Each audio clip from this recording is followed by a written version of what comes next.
Shalom, selamat pagi Bapak Ibu sekalian, saudara-saudari yang terkasih di dalam Tuhan Yesus. Kita jumpa lagi bersama saya Mariolen Wibowo dalam acara Katalis Talk, bincang-bincang santai membedah isi buku-buku terbitan Katalis Yayasan Pelayanan Gloria. Sebelum melangkah lebih jauh untuk melanjutkan acara ini, mari kita bersama-sama berdoa untuk memohonkan kedaulatan Tuhan dalam acara kita. Doa pembuka ini akan dihantarkan oleh Ibu Dwi Ana. Silakan. Terima kasih Bu Mariolen. Mengucap syukur kita boleh bersama bergabung dalam acara Katalis Talk pagi ini. Mari kita mohon pimpinan Tuhan terlebih dahulu. Saya hantarkan dalam doa. Tuhan Bapa kami yang di surga, kami mengucap syukur Tuhan untuk pagi ini. Tuhan boleh menyatukan kami di dalam Katalis Talk pada pagi hari ini ya Tuhan. Tuhan, kami secara khusus mau mohon pimpinan-Mu Tuhan untuk acara Katalis Talk ini ya Tuhan. Tuhan, kiranya juga terus Engkau urapi Bapak Johan, berikan hikmat yang dari-Mu ya Tuhan. Pak Johan yang akan mereview buku-buku Katalis, kiranya dengan review ini dapat menyegarkan kembali akan kebutuhan buku-buku yang kami butuhkan Tuhan. Oh Tuhan, kami juga mau berdoa untuk Ibu Mariolen yang akan memandu acara ini. Kiranya juga Tuhan pimpin, Tuhan sendiri juga yang akan boleh menyertainya. Terima kasih Tuhan, kami juga mau mohon Engkau berkati kami semua, berikan kami kepekaan, berikan kami juga Roh Kudus-Mu sehingga ada di dalam acara ini dan dapat boleh menuntun kami semua untuk mengerti akan kehendak-Mu dan kami boleh mendapatkan berkat atas review dari buku-buku Katalis ini. Tuhan, kami juga mau menyerahkan untuk peralatan yang kami pakai di dalam acara Zoom ini. Kiranya Tuhan juga urapi sehingga semua boleh berjalan dengan baik dan lancar, serta koneksi yang ada juga Tuhan kiranya berkati sehingga semua boleh lancar ya Tuhan. Terima kasih Tuhan, acara Katalis Talk pada pagi hari ini dari awal, pertengahan hingga akhir hanya kami serahkan di dalam nama Tuhan Yesus. Kami telah berdoa dan mengucap syukur. Amin. Terima kasih Ibu Dwi Ana. Bapak Ibu, tadi di awal kita sudah disegarkan ya oleh diskon-diskon yang ditawarkan distributor kami PT GUM. Dan sekarang kita akan juga disegarkan tentang buku-buku apa saja yang sudah diterbitkan oleh penerbit Katalis Yayasan Pelayanan Gloria. Oleh sebab itu, mari kita simak baik-baik buku apa yang kira-kira akan menyentuh hati kita dan pastinya mendapatkan diskon yang besar ya Bapak Ibu. Hari ini Katalis Talk berbeda dari Katalis Talk yang biasanya. Karena kali ini kita akan mengunboxing seluruh buku terbitan Katalis Yayasan Pelayanan Gloria. Dan unboxing dari semua buku-buku Katalis ini akan dipaparkan oleh narasumber kita yang sangat konsen menggeluti bidang pemuritan. Dan beliau juga sebagai salah satu bidan untuk melahirkan buku-buku Katalis Yayasan Pelayanan Gloria. Mari kita sambut bersama-sama Bapak Johan Setiawan. Bapak Johan, selamat pagi Bapak Johan. Bisa on cam Bapak? Selamat pagi. Selamat Apa pagi. kabar Pak Johan? Baik. Gimana ngelembur semalam? Di Bandung hujan terus Pak Johan? Segar, nggak hujan, dingin. Oh gitu ya, sama ya dengan di Jogja. Ya, beliau ini merupakan lulusan dari DTC Singapura sehingga beliau mengecam pendidikan untuk Master in Christian Ministry-nya di sana dan beliau juga mengecam pendidikan mengambil MTH atau Master Teologia di STT Bandung, dan sekarang beliau bersama istri menjadi staf pengajar di STT Bandung, dan beliau khusus membidangi Ketua Learning Equipping and Development Center di STT Bandung. Beliau juga menjadi dosen teologi praktika STTB. Beliau menikah dengan seorang ibu yang benar-benar juga konsen di bidang pemuritan, Ibu Sylvia Wiguno, dan mereka dikaruniai oleh dua orang putra, Samuel dan Nathanael. Sekarang Pak Johan masih tinggal di Bandung, Pak Johan? Masih. Saya kira sudah mau segera pindah ke Jogja, Pak.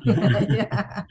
Jadi kalau Bapak Ibu mau bertemu dengan beliau meet up on site begitu ya, carilah di STTB di Bandung begitu ya.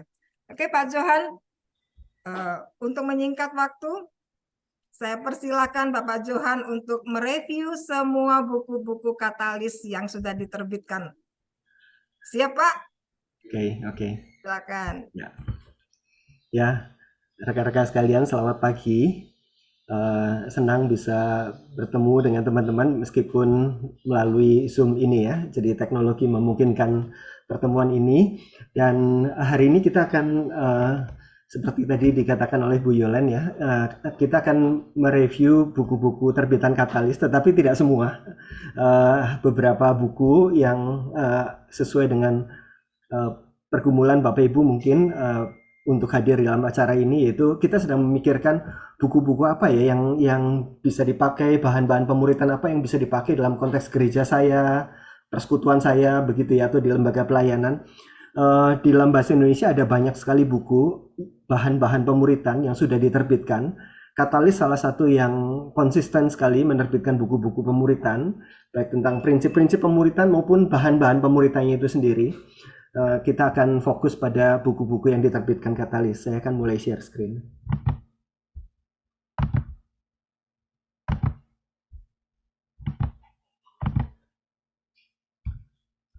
Ya. Kalau kita membicarakan tentang review buku, itu ada banyak hal. Kita bisa bikin literature review, bisa academic review dan sebagainya.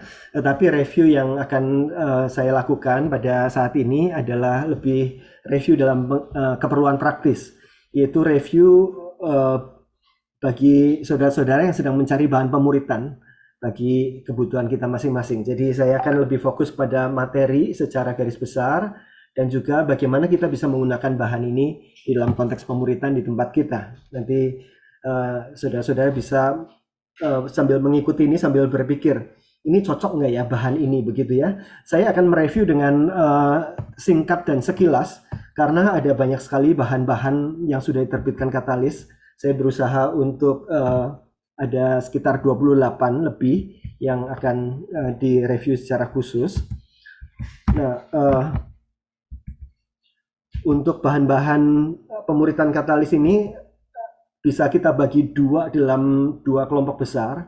Yang pertama bahan pemuritan. Yang saya maksud bahan pemuritan adalah bahan-bahan yang bisa dipakai untuk kelompok kecil, untuk mentoring, jadi bahan yang sudah siap pakai untuk pembinaan pemuritan.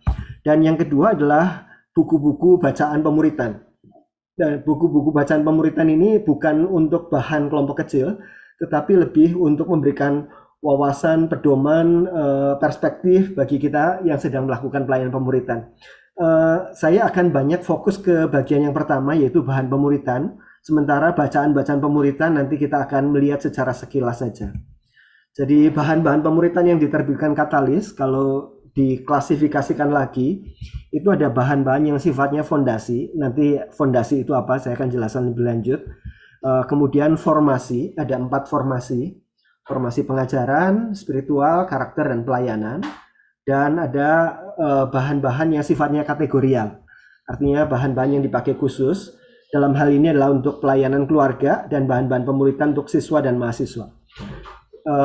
Rekan-rekan sekalian yang hadir dalam Zoom Room ini ada dari berbagai latar belakang, berbagai gereja, lembaga pelayanan. Dan mungkin ada bahan-bahan tertentu yang sedang kita cari dan mungkin nanti connect dengan beberapa buku. Saya akan menjelaskan secara cepat dan sekilas. Nah, kalau ada buku-buku yang rekan-rekan ingin ketahui lebih lanjut, nah nanti disediakan kesempatan untuk tanya jawab pada bagian akhir. Jadi rekan-rekan nanti sambil mengikuti, buku ini sepertinya cocok. Nah, begitu nanti rekan-rekan bisa menanyakan lebih detail lagi karena saya hanya akan membahas sekilas. Presentasi ini ada sekitar 80 slides ya rekan-rekan sekalian. Jadi untuk mengikutinya akan cukup susah, jadi tidak perlu menulis. Saya pikir ini slide ini akan disediakan bagi rekan-rekan sekalian. Nanti moderator akan memberikan petunjuknya bagaimana mendapatkan seluruh slide ini. Dan sebagai bonus, selain buku-buku pemuritan Katalis, saya sudah membuat daftar buku-buku pemuritan yang sudah terbit dalam bahasa Indonesia dari berbagai penerbit. Jadi bukan hanya Katalis. Dan di daftar saya itu ada 19 halaman dengan font 10. Jadi artinya ada banyak sekali bahan-bahan pemuritan yang sudah terbit dalam bahasa Indonesia, yang sebagian mungkin saudara sudah tahu, sudah memakai, sebagian belum. Nah, ini juga nanti bisa saudara dapatkan pada akhir Zoom kita ini. Nanti moderator akan menjelaskan bagaimana caranya. Ya, baik Bapak Ibu Saudara sekalian, kita akan masuk ke dalam bahan-bahan pemuritan yang akan kita review. Ada beberapa pemikiran dasar yang saya ingin bagikan kepada Bapak Ibu Saudara sekalian sebelum kita memilih bahan-bahan. Yang pertama, kita perlu sadar bahwa tidak ada satu bahan pemuritan pun yang cocok untuk semua konteks. Jadi satu bahan pemuritan yang cocok untuk semua gereja itu tidak ada. Bahkan dalam satu denominasi sendiri pun begitu ya, itu tidak ada satu bahan yang cocok untuk dari desa di kota sampai di desa begitu ya. Dari satu bahan dari desa ke kota nggak bisa. Satu gereja pun nanti ada bahan pemuritan yang cocok untuk anak-anak remaja pemuda, tapi tidak cocok untuk lansia dan sebagainya. Jadi tidak ada satu pun bahan pemuritan yang cocok untuk semua konteks.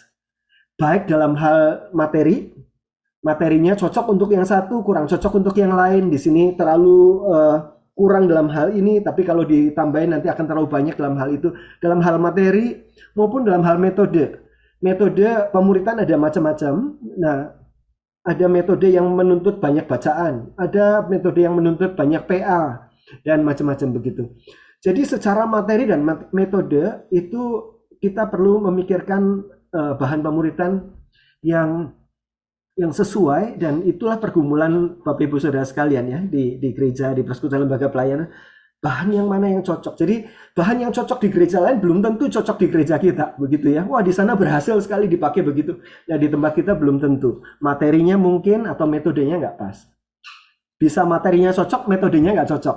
Atau metodenya senang nih metode yang seperti ini, tapi materinya tidak. Nah, ini menimbulkan masalah bukan bagi kita semua yang sedang memikirkan bahan pemuritan. Nah, yang kedua adalah untuk dapat menyusun materi dan metode yang tepat, kita perlu pertolongan. Dan sangat menolong jika kita punya modal dan model bahan yang sesuai.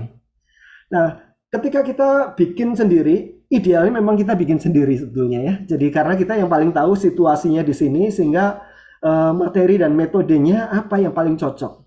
Nah, tetapi kalau kita bikin sendiri dari awal, maka biasanya gonta-ganti masa kemajelisan nggak akan selesai-selesai itu bahan itu. Ya, jadi kita perlu pertolongan, perlu modal. Jadi nggak dari nol modalnya, tapi kita melihat, oh ini kayaknya materinya rada-rada mirip dengan yang kita butuhkan, metodenya juga rada-rada mirip dengan yang kita butuhkan. Jadi kita punya modal. Jadi itu akan jauh sekali mempercepat proses kita menemukan atau menyusun bahan yang tepat. Kita perlu modal. Modal itu juga akan menjadi model.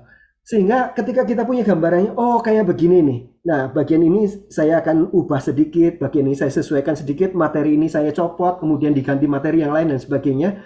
Sehingga kita bisa membuat sebuah bahan yang koheren dan kita tidak mulai dari nol. Jadi kita perlu modal dan model. Nah, modal dan model ini kita perlu kita jangan sampai salah pilih modal dan model. Karena kalau kita salah pilih modal dan model, maka yang kita susun juga jadi sesuatu yang keliru. Nah, apa itu modal dan model pemuritan yang baik?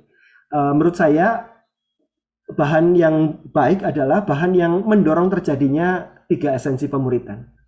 bahan-bahan yang mendorong terjadinya hubungan yang relasional, bukan sebagai orang mengikuti pemuritan sebagai peserta kegiatan pembinaan saja, tetapi menjadikan ini sebuah persahabatan rohani, keluarga rohani.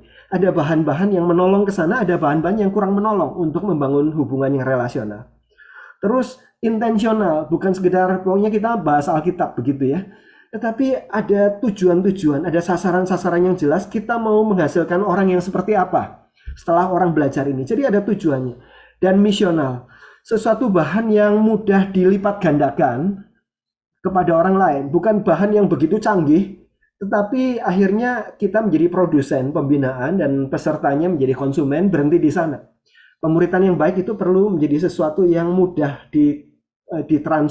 transferable, mudah ditransferkan kepada orang lain, sehingga orang bukan hanya menjadi konsumen, tetapi dia menjadi produsen lagi, dan orang yang dibimbing menjadi produsen lagi, terjadi reproduksi secara rohani.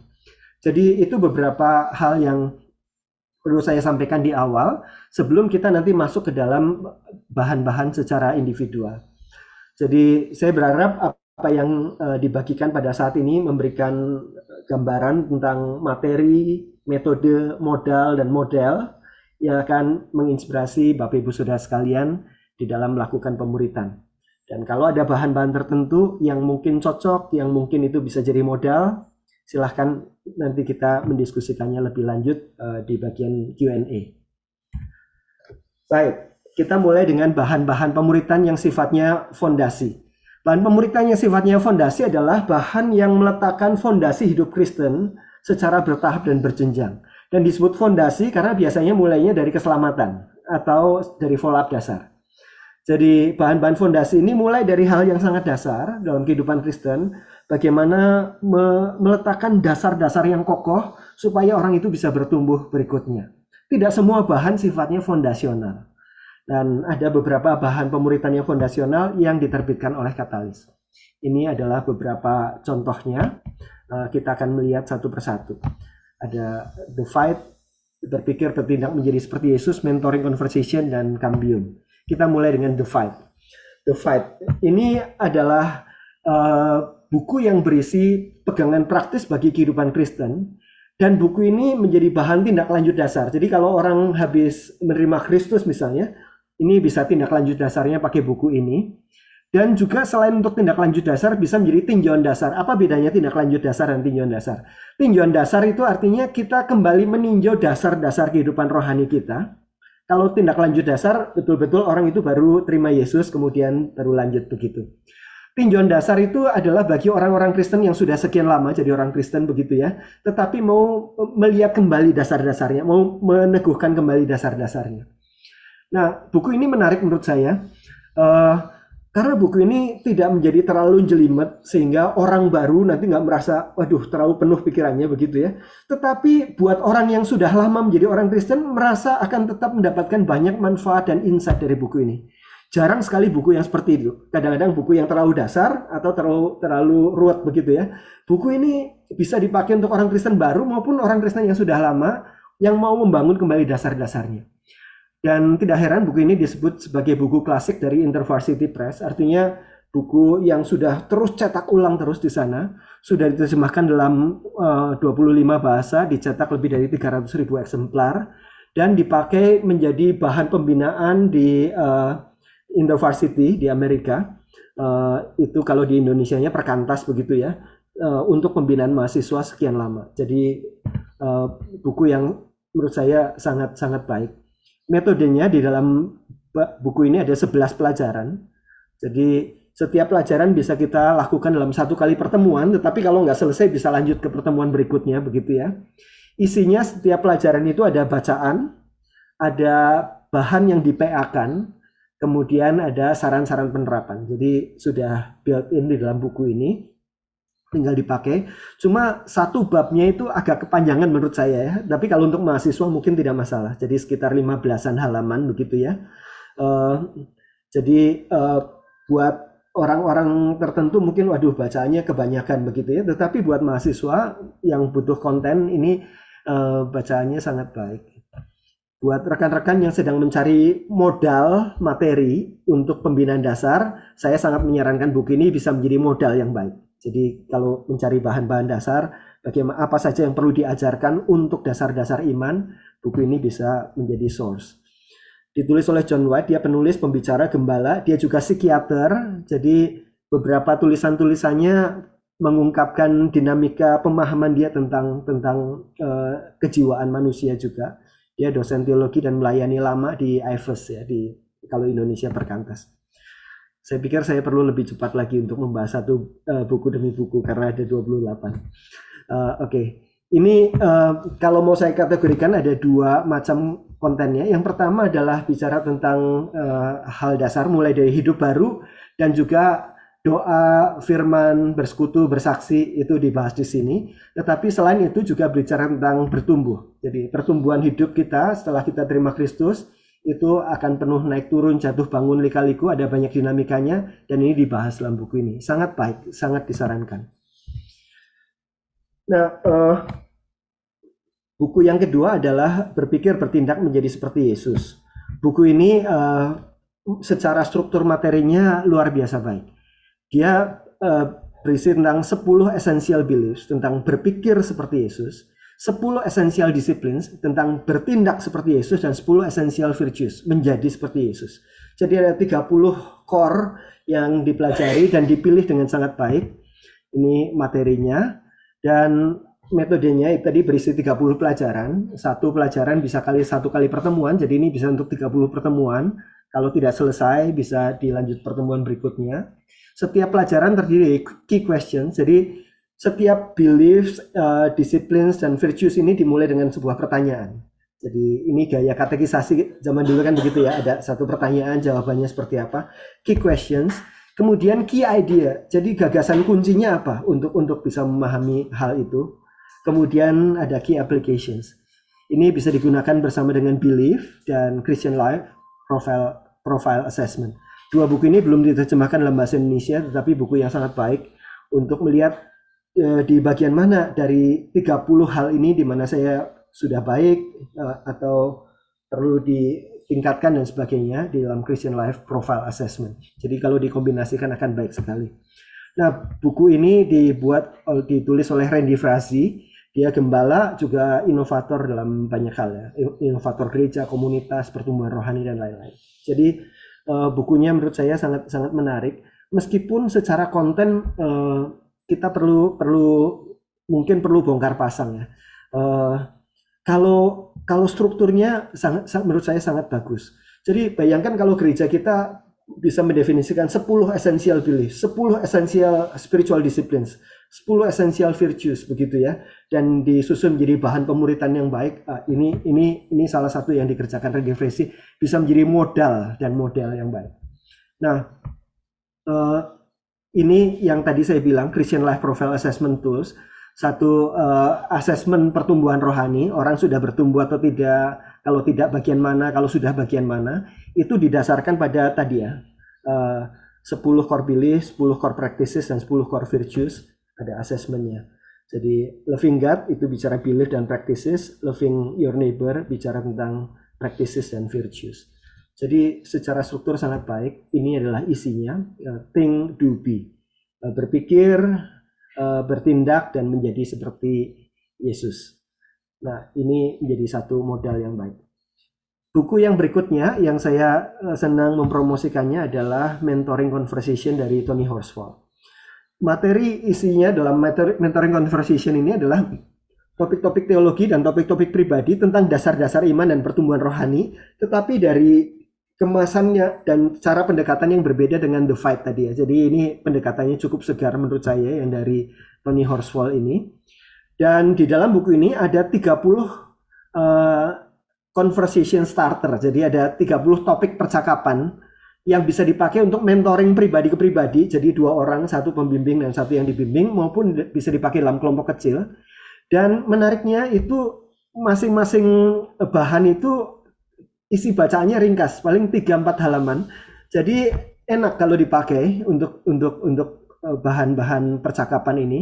Ada pertanyaan diskusinya, ada saran bacaan lebih lanjut. Jadi tidak menumpahkan semua yang perlu ada di situ begitu ya. tetapi yang diperlukan untuk percakapan. Nah, kalau mau mendalami ada saran-saran lebih lanjut. Jadi menurut saya pendekatannya sangat baik, bisa dipakai untuk pemuritan PP pribadi-pribadi maupun pemuritan kelompok kecil. Tony Horsfall sendiri adalah penulis, spiritual directors, pembimbing retreat, dan pernah menjadi utusan misi OMF di Malaysia Timur. Ini adalah topik-topiknya, tidak harus dibahas semuanya. Kita bisa pilih topik-topik yang menurut kita diperlukan, tetapi meliputi topik-topik dasar iman dan tentang pertumbuhan selanjutnya. Ini bisa menjadi modal dan model yang baik juga untuk Bapak Ibu mengembangkan bahan-bahan yang seperti ini, yang sifatnya meletakkan dasar-dasar iman. Nah, bahan berikutnya yang diterbitkan adalah Cambium ya. Bapak Ibu Saudara sekalian, banyak yang sudah memakai bahan ini. Materi bahan berakar bertumbuh berbuah dalam Kristus ini adalah bahan pemuritan yang intensional tentang pelajaran dasar kehidupan Kristen. Jadi berakar bertumbuh berbuah, tiga-tiganya adalah dasar, bukan basic, intermediate, advanced. Jadi ini adalah bagaimana meletakkan dasar bagi kehidupan Kristen. Kita perlu mengembangkan terus selanjutnya, tetapi pastikan bahwa dasarnya itu kokoh yang kita letakkan. Nah, kira-kira maunya seperti itu dalam bahan ini. Metodenya, setiap bahan berakar bertumbuh berbuah ini masing-masing berisi 10 pelajaran yang berurutan. Akar tumbuh buah itu sendiri sudah satu urutan, tetapi di dalam masing-masingnya 10 pelajaran itu betul-betul dibuat sekuensial, berurutan. Yang satu dipakai untuk menjadi dasar untuk pelajaran berikutnya. Jalan keselamatan, jaminan keselamatan, kehidupan baru dalam Kristus, dan seterusnya. Dan metodenya, kalau Bapak Ibu Saudara biasa familiar dengan bahan-bahan PA induktif atau bahan PA topikal, dan ini metode persiapannya bukan PA tetapi saat teduh. Jadi maka disebut sebagai pemuritan melalui waktu teduh. Setiap pelajaran dibagi dalam 7 hari bacaan waktu teduh. Setiap hari ada bacaan 2 halaman untuk waktu teduhnya. Ada perikop dan ada penjelasannya. Nggak sadar seminggu sudah baca 14 halaman loh. Itu. Tetapi dengan tertuntun. Sehari 2 halaman tetapi juga dengan perenungan yang dalam. Kemudian 7 hari bacaan waktu teduh ini 14 halaman, artinya dalam seminggu, akan dibahas dalam pertemuan seminggu sekali. Nanti di situ ada penjelasan-penjelasan tentang bagaimana menggunakannya. Bahan ini adalah bahan yang banyak sekali dicetak ulang di Yayasan Gloria, karena sangat mudah digunakan dan sangat mudah diteruskan. Itu syarat sebuah bahan pemuritan yang baik, itu mudah digunakan dan mudah diteruskan. Jadi orang yang sudah selesai bisa dengan mudah untuk melipat gandakannya kepada orang lain. Nah, ini adalah salah satu dari 4 versi Cambium yang ada ya. Jadi ada berbagai versi Cambium. Ini adalah pemuritan melalui waktu teduh yang bisa dipakai secara terpisah dari versi-versi yang lain. Sekarang sudah ada aplikasinya juga, namanya Cambium Go. Rekan-rekan bisa mencarinya di App Store atau di Play Store. Di sana bisa mendownload semua isi buku ini dan bisa teman-teman dapatkan secara free di situ. Tetapi juga bisa ada fitur-fitur lain. Nah, tetapi kalau senang versi kertas, saya sampai hari ini lebih senang versi kertas. Nah, inilah buku-buku ini bisa teman-teman dapatkan. Ini adalah urutannya Cambium. Saya tidak akan menjelaskan lebih lanjut karena sudah ada penjelasan di dalam katalis talk yang lain ya. Ini garis besar materinya, berakar isinya apa, bertumbuh apa, dan berbuah apa. Nah, saya sendiri sudah menjelaskan secara agak lebih rinci di dalam rekaman. Rekan-rekan bisa melihat di bawah itu ada link, teman-teman bisa akses. Ini nanti slide ini rekan-rekan bisa miliki dan bisa pakai catatan-catatan yang ada untuk mengakses bahan-bahan lain di luar presentasi hari ini. Oke, itu yang sifatnya fondasi. Setelah fondasi diletakkan, kita perlu memberikan pendalaman-pendalaman di dalam beberapa hal. Nah, ini yang pertama adalah formasi pengajaran. Jadi kalau tadi foundation, sekarang itu formation. Formasi pengajaran adalah bahan pemuritan yang menolong kita bertumbuh semakin knowing God, mengenal Tuhan dan mengenal firman-Nya. Ada beberapa buku yang sudah diterbitkan Katalis. Nah, kita akan melihat satu persatu. Buku yang pertama adalah Hidup Bersama Firman. Hidup Bersama Firman ini materinya isinya adalah devotional commentary pasal demi pasal seluruh Alkitab. Jadi seluruh Alkitab ada penjelasannya pasal demi pasal dalam bentuk devotional commentary. Jadi ini bukan devotional kayak bahan-bahan renungan yang biasa ada di pasaran, ada sharing orang dan ada macam-macamnya begitu ya. Tetapi sifatnya devotional commentary. Jadi fokusnya adalah penjelasan tentang isi pasal itu, tetapi tidak jelimet dalam komentari yang bagaimana, tapi komentari yang sifatnya devotional. Dan menariknya lagi, ini satu pasal itu paling satu halaman, kadang-kadang kurang dari satu halaman penjelasannya. Jadi tidak menjadi membebani, kalau enggak nanti jadi seperti baca dua Alkitab ya, satu Alkitabnya sendiri, satu buku penjelasannya sendiri. Kadang-kadang buku penjelasannya bisa lebih panjang, tetapi ini singkat dan padat dan tidak membebani. Metodenya adalah buku ini bisa dipakai menjadi pendamping pembacaan Alkitab secara pribadi. Kalau kita lagi baca Alkitab secara pribadi, kadang-kadang kita butuh pertolongan, bukan? Nah, misalnya apalagi kalau sudah sampai pada imamat begitu ya. Wah, ini kita baca ini pakaian imam tentang persembahan dan sebagainya. Ini maksudnya apa? Nah, ketika kita punya buku pasal demi pasal seluruh Alkitab ini, kita akan tetap bisa menghayati kebenaran-kebenarannya tanpa harus nyelimet terlalu dalam. Jadi buku-buku ini menolong pembacaan Alkitab pribadi, tetapi juga menolong untuk pemuritan. Jadi bahan pemuritannya kita bisa menggunakan bahan Alkitab itu sendiri. Mari kita sama-sama baca Alkitab dan kita bahas Alkitab itu dan didampingi oleh buku ini. Jadi kita dengan buku ini kita bahan pemuritannya adalah Alkitab langsung. Beberapa gereja melakukan gerakan baca Alkitab ya, baca Alkitab setahun, baca Alkitab 2 tahun. Bahan-bahan seperti ini akan menolong banyak bagi rekan-rekan yang sedang membaca Alkitab. Devotional commentary. Nah, menariknya lagi kalau kita membuat bahan pemuritan dengan menggunakan Alkitab secara langsung, kita bisa mengatur panjang pendeknya. Mau kita selesaikan baca Alkitab, seluruh Alkitab dalam setahun, oke, bisa. Berarti sehari kita baca 3-4 pasal. Kalau kita mau selesaikan Alkitab dalam waktu 2 tahun, berarti sehari sekitar 2 pasal kita baca. Jadi berapa pasal yang dibaca setiap hari itu bisa disesuaikan, dan apa yang diselesaikan juga bisa disesuaikan. Misalnya kita selesaikan Injil saja, Matius, Markus, Lukas, Yohanes, atau perjanjian baru saja selama 3 bulan berikutnya. Jadi sangat fleksibel, rekan-rekan bisa menggunakannya. Setelah orang-orang baca Alkitab setiap hari, seminggu sekali bertemu untuk mendiskusikan apa yang sudah dipelajari.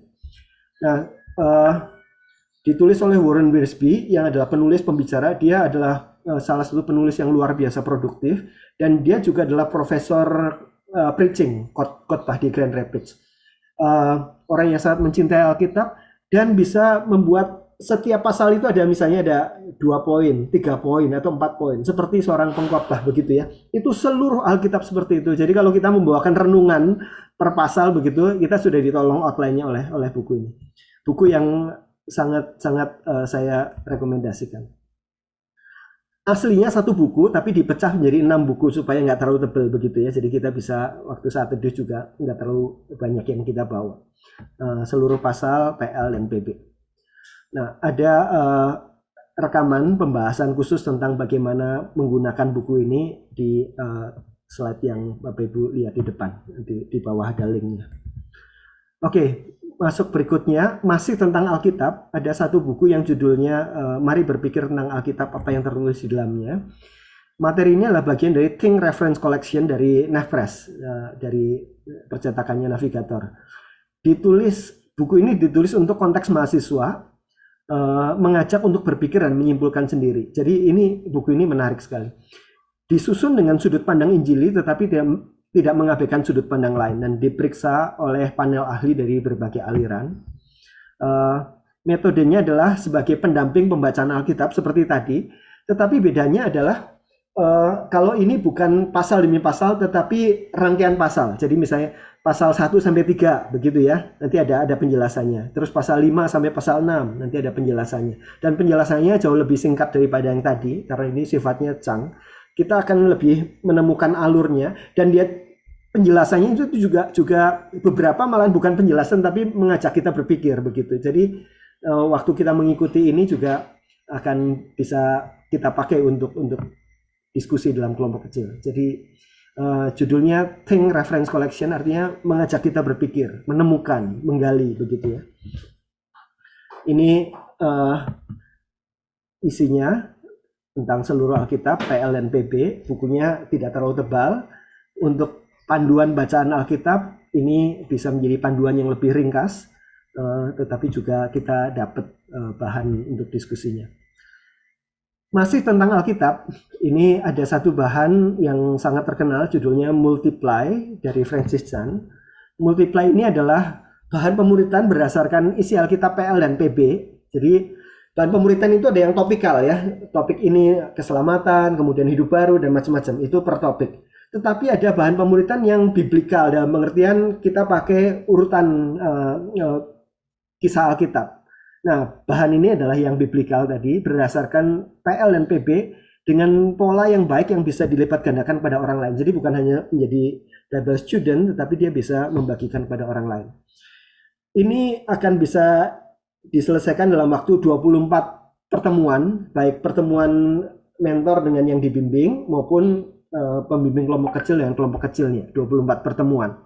Kalau misalnya kita ketemunya seminggu dua kali seminggu, begitu ya, sebulan 2 kali pertemuan berarti, maka dalam waktu setahun ini akan selesai.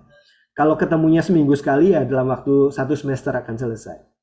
Jadi 24 kali pertemuan. Dan tersedia video dan sarana pendukung lain di multiplymovement.com. Setiap pertemuan misalnya nanti ada video yang direkam itu dari Francis Chan, percakapannya dengan David Platt. Itu akan menjadi pengantar yang baik, tetapi sayangnya semuanya masih bahasa Inggris. Nah, buku ini sudah terbitkan dalam bahasa Indonesia. Francis Chan adalah penulis Crazy Love dan banyak buku yang lain. Dia gembala church planter, pendiri dari Eternity Bible College. Ini adalah struktur bahannya.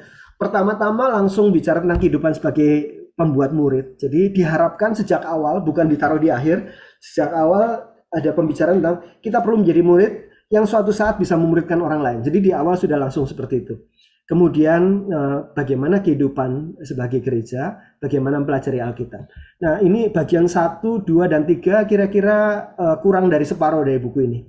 Bagian yang lebih panjang adalah bagian 4 dan 5, itu adalah memahami PL dan memahami PB.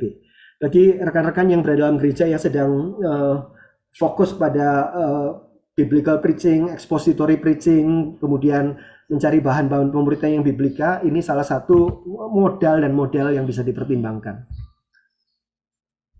Nah, kalau tadi adalah yang sifatnya biblika, sekarang kita masuk ke sistematika tentang pokok-pokok doktrin iman Kristen. Satu bahan yang diterbitkan Katalis adalah Core Christianity. Ini berisi tentang penjelasan keyakinan-keyakinan yang dasar atau esensial, yang inti di dalam iman Kristen. Dan buku ini ada berisi 10 pelajaran, bukunya tidak tebal ya.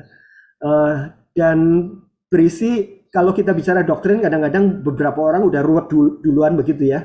Nah, ini 10 pelajaran dipilihkan, 10 pelajaran yang inti, 10 doktrin yang inti, penjelasannya mudah dimengerti dan direlevansikan dalam kehidupan saat ini.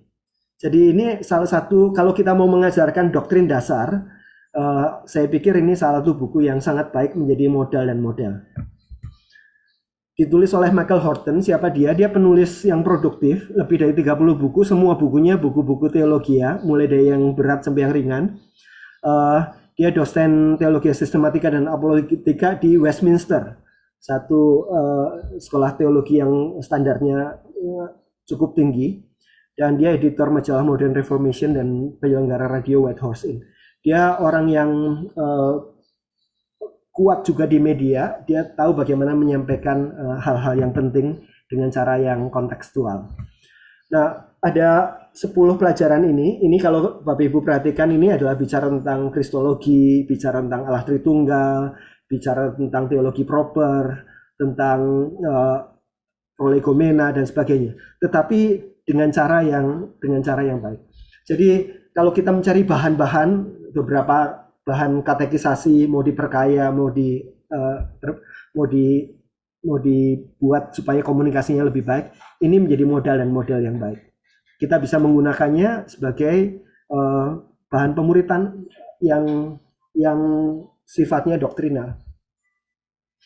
Nah, masih berkaitan dengan doktrin dan tadi sempat disebut katekisasi, ada satu bahan katekisasi yang menurut saya luar biasa baik yang disebut sebagai New City Catechism. Bagi saudara-saudara yang sudah cukup kenal dengan The Gospel Coalitions, banyak gereja-gereja yang tergabung dalam Gospel Coalitions itu menggunakan bahan katekisasi ini, New City Catechism, yang dipelopori oleh Timothy Keller penyusunannya. Jadi materi dari buku ini adalah doktrin inti iman Kristen, dapat diterapkan dalam berbagai konteks. Misalnya ini dipakai menjadi bahan katekisasi atau bahan pengayaan katekisasi, bisa dipakai menjadi bahan pemuritan, bisa dipakai menjadi bahan pembinaan. Metodenya, metode yang dipakai metode katekismus, berisi 52 pertanyaan dan jawaban. Jadi ini secara strukturnya ya. Jadi buku ini distrukturkan berdasarkan 52 pokok doktrin inti iman Kristen dalam bentuk tanya jawab, seperti katekismus yang dulu kebanyakan seperti itu ya, katekismus Heidelberg dan lain-lain. Itu pertanyaan dan jawabannya, dan ini 52 pertanyaan dan jawaban ini bisa dipakai seminggu sekali selama 1 tahun ya, kan 52 minggu setahun. Setiap pertanyaan terdiri dari ada bacaan Alkitabnya, ada doa singkatnya, dan ada tafsiran atau perenungan oleh pendeta masa kini yang menjelaskan tentang pertanyaan itu. Ini orang-orang yang ada dalam Gospel Coalition ya, yang menuliskan, ada John Piper, Tim Keller, Kevin DeYoung dan sebagainya. Tetapi selain itu juga dihubungkan dengan tokoh sejarah masa lalu, tulisan-tulisan Agustinus, Calvin, Martin Luther. Jadi di blend dengan sangat baik. Menurut saya ini bahan katekisasi yang luar biasa. Kalaupun Bapak Ibu punya bahan katekisasi sendiri di masing-masing gereja, ini bisa menjadi model yang baik untuk pengembangan selanjutnya. Ini sendiri bisa dipakai menjadi bahan pemuritan. Jadi ada 3 bagian. Bagian pertama tentang Allah, penciptaan, kejatuhan, hukum Allah. Bagian kedua fokus tentang Kristus. Bagian ketiga tentang Roh Kudus. Jadi Trinitarian approach-nya. Bahan yang sifatnya doktrinal yang berikutnya adalah yang disebut sebagai Big Truth for Young Heart. Jadi materinya itu adalah pelajaran teologi, tetapi pelajaran teologi bagi anak, remaja, pemuda.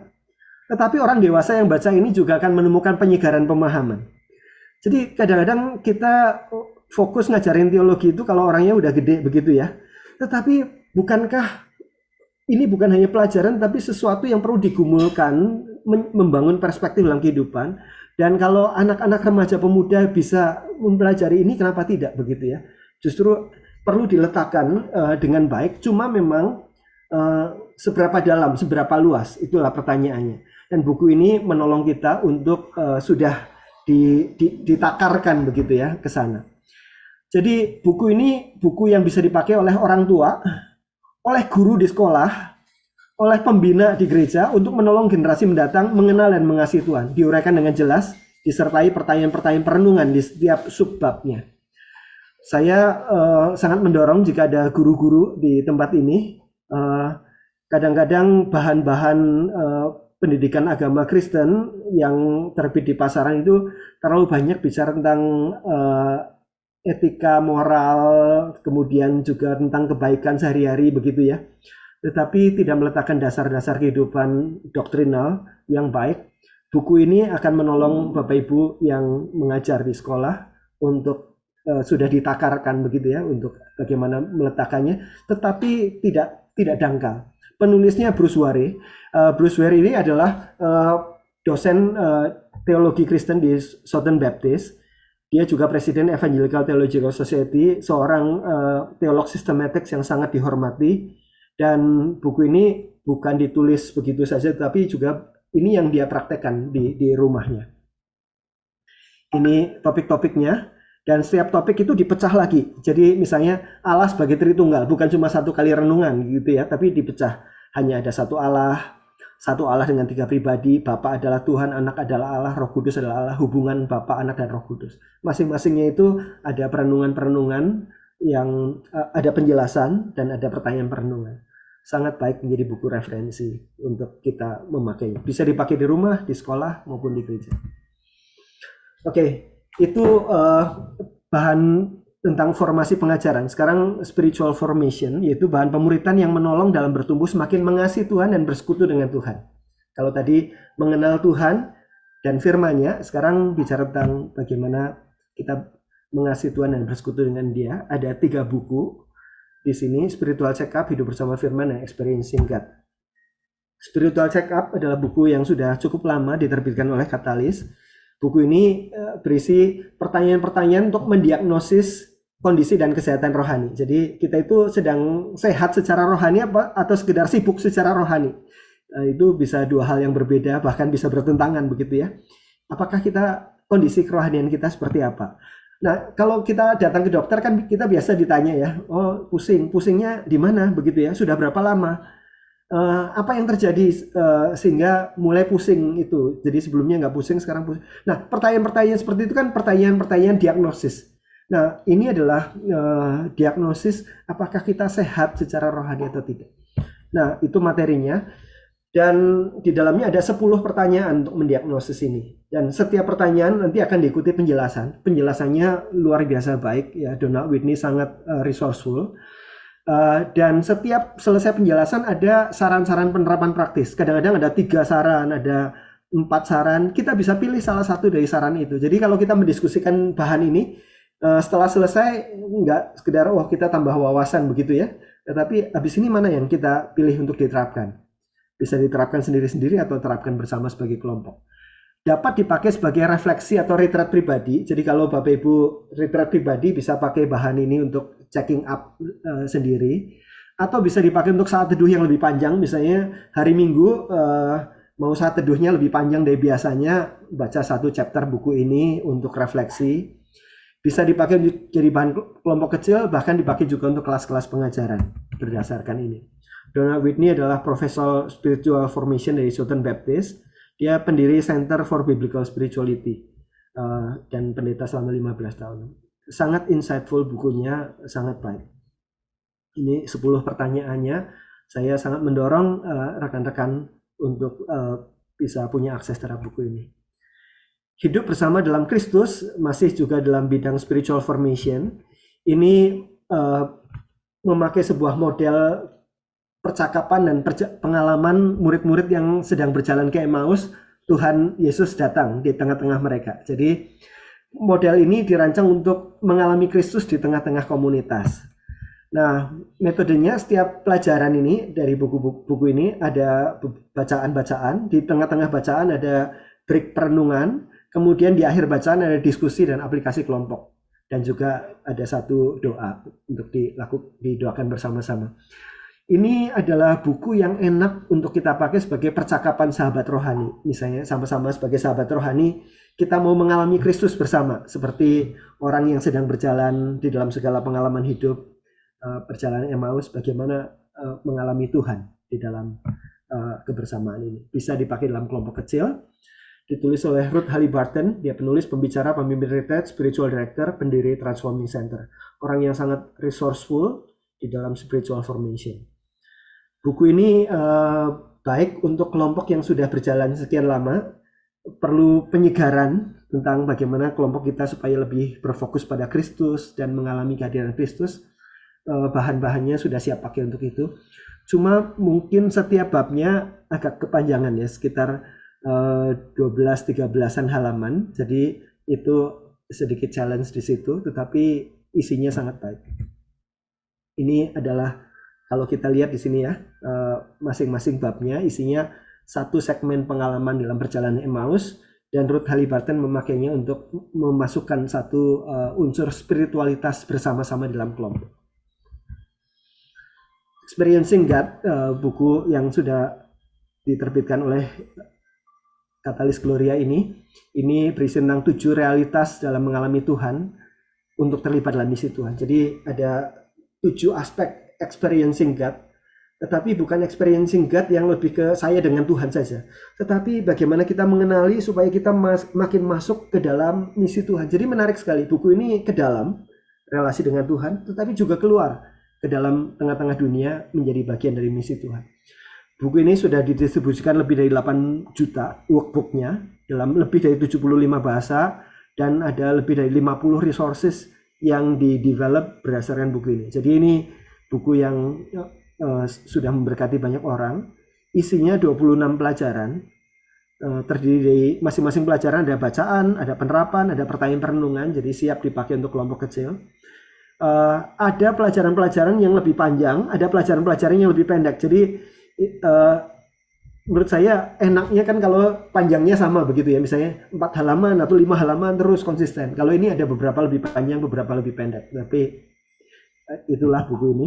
Ini adalah edisi yang sudah direvisi dan dikembangkan.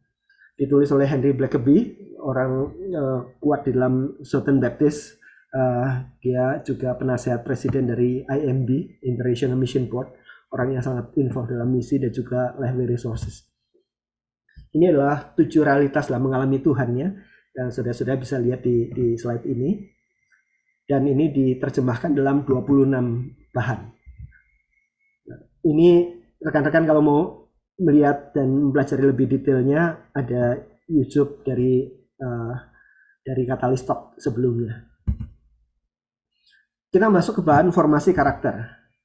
Formasi karakter di sini ada 1 bahan saja. Kalau tadi ada 3, sekarang 1, yaitu The Bondage Breaker. The Bondage Breaker, rekan-rekan yang sudah biasa dalam pelayanan pemulihan pasti sudah kenal ini. Neil Anderson adalah orang yang banyak melakukan terobosan di dalam pelayanan pemulihan dalam konteks Injili. Jadi dia sendiri adalah dosen di Biola, di Talbot School of Theology, dan akhirnya dia mendalami topik ini. Materinya adalah materi untuk menolong orang mengalami pemulihan kemerdekaan dalam Kristus, pemulihan dari ikatan-ikatan dosa, pengalaman masa lalu, keterikatan kuasa gelap, begitu ya. Jadi kita mengalami dalam kelompok kecil kita ada masalah-masalah seperti ini ya. Kita udah belajar PA ini, PA itu begitu.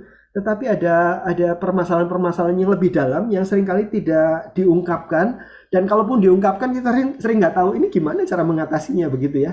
Nah kita bisa walk through dengan menggunakan buku ini, mempelajari bacaan-bacaannya. Kita bisa membaca bersama, mendiskusikan bersama di dalam kelompok maupun mentoring pribadi. Dan pesan Neil Anderson, pastikan untuk mengikuti The Steps to Freedom in Christ ya, langkah-langkah menuju kemerdekaan dalam Kristus yang ada dalam bagian akhir buku ini. Jadi arahnya adalah mengikuti langkah-langkah kemerdekaan dalam Kristus itu. Cuma untuk bisa mengikuti langkah-langkah itu dengan baik perlu memahami bagian bacaan ya dari buku ini. Nah, itu bisa dipakai. Neil Anderson sendiri pendiri Freedom in Christ Ministry, dosen teologi praktika di Talbot, penulis dari 70 buku, orang yang sangat resourceful. Ini materinya dari yang sudah diperbarui, dan di bagian lampiran belakang ada The Steps to Freedom in Christ, ada langkah-langkah yang perlu dilakukan tidak sendirian, tetapi dengan mentor atau di dalam kelompok kecil. Oke, itu yang formasi karakter.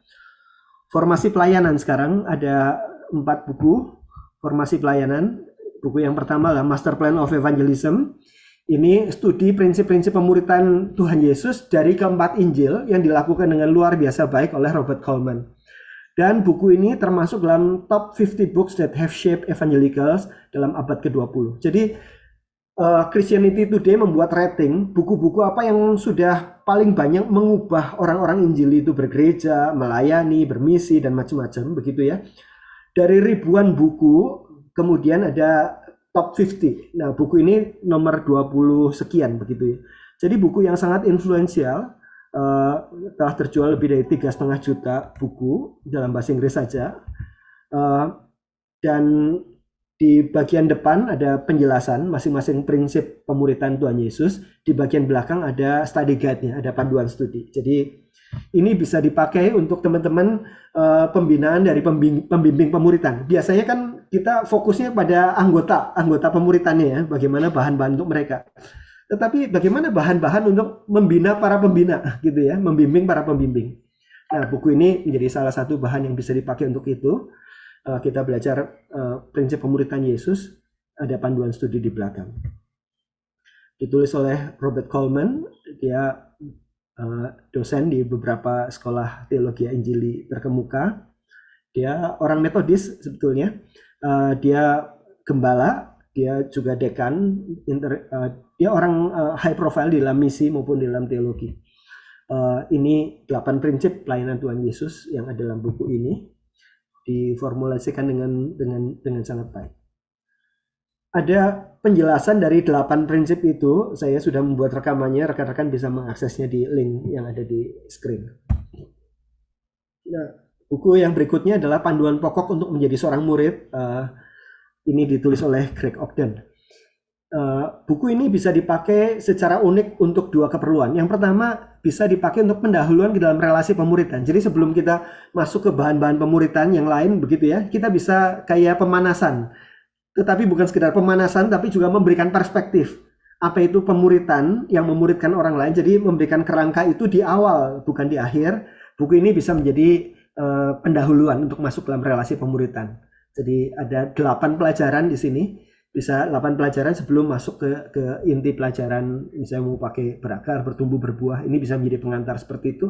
Tetapi buku ini juga bisa dipakai untuk orang-orang yang sedang mau dipersiapkan untuk membimbing orang lain. Jadi karena buku ini didasarkan pada komponen-komponen amanat agung. Jadi Matius 28 itu dipecah menjadi lebih detail, masing-masing dipelajari secara lebih mendalam. Ada 8 pelajaran.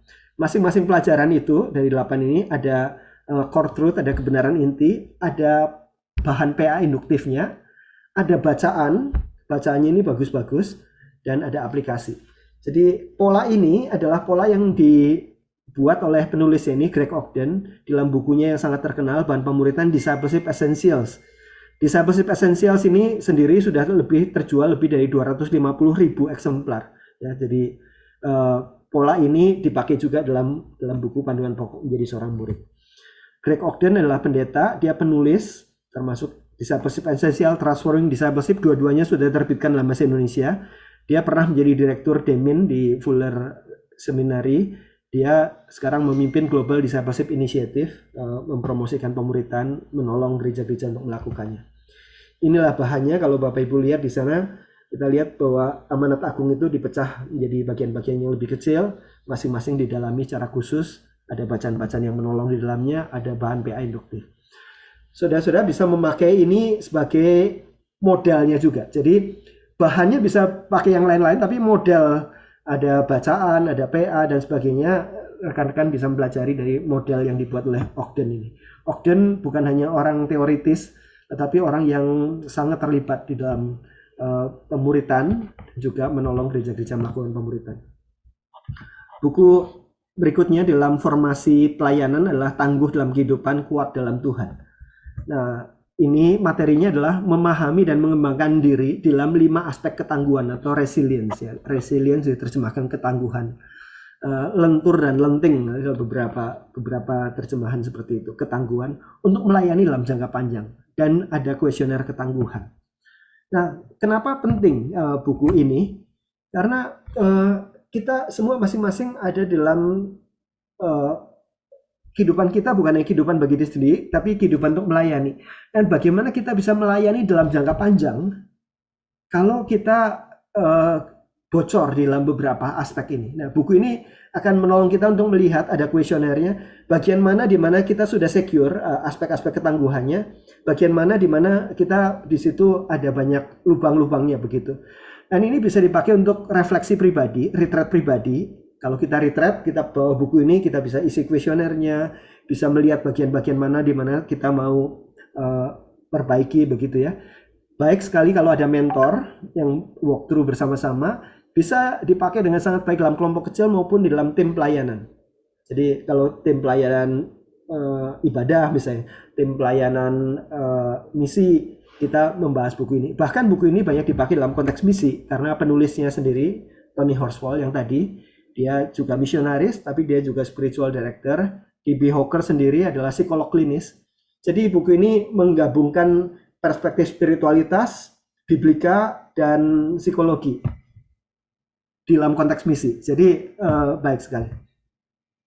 Jadi 5 aspek ketangguhannya ini ada ketangguhan rohani, fisik, emosi, kognitif, dan kreatif, sosial, dan sistemik.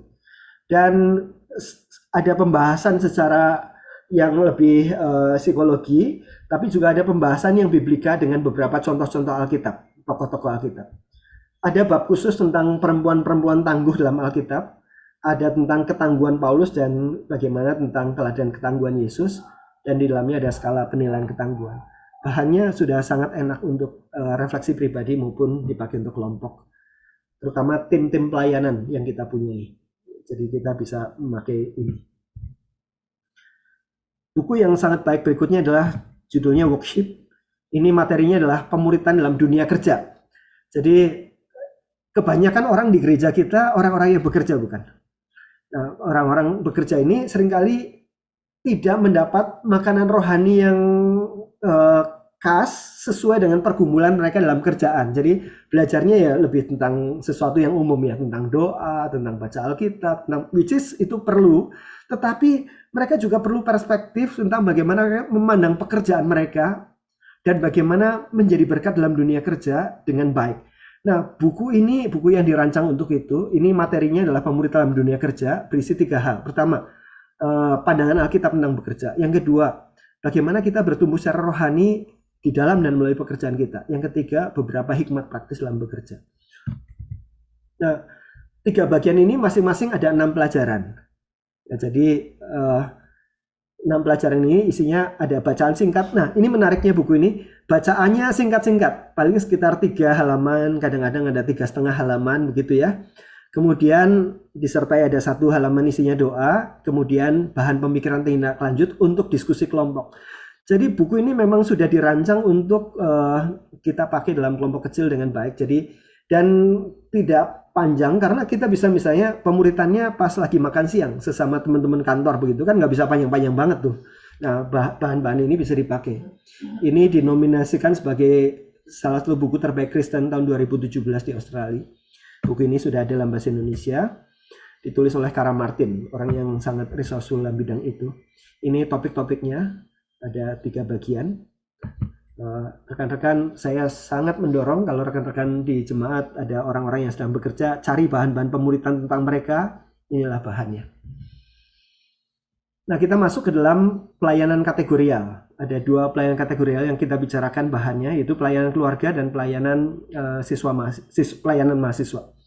Pelayanan keluarga adalah pelayanan yang dipakai bahan pemuritan untuk family, parenting dan sebagainya. Kita menerbitkan cukup banyak buku dari Gary Thomas karena kualitasnya, dan ada 1 buku yang sangat baik dari Patrick Morley.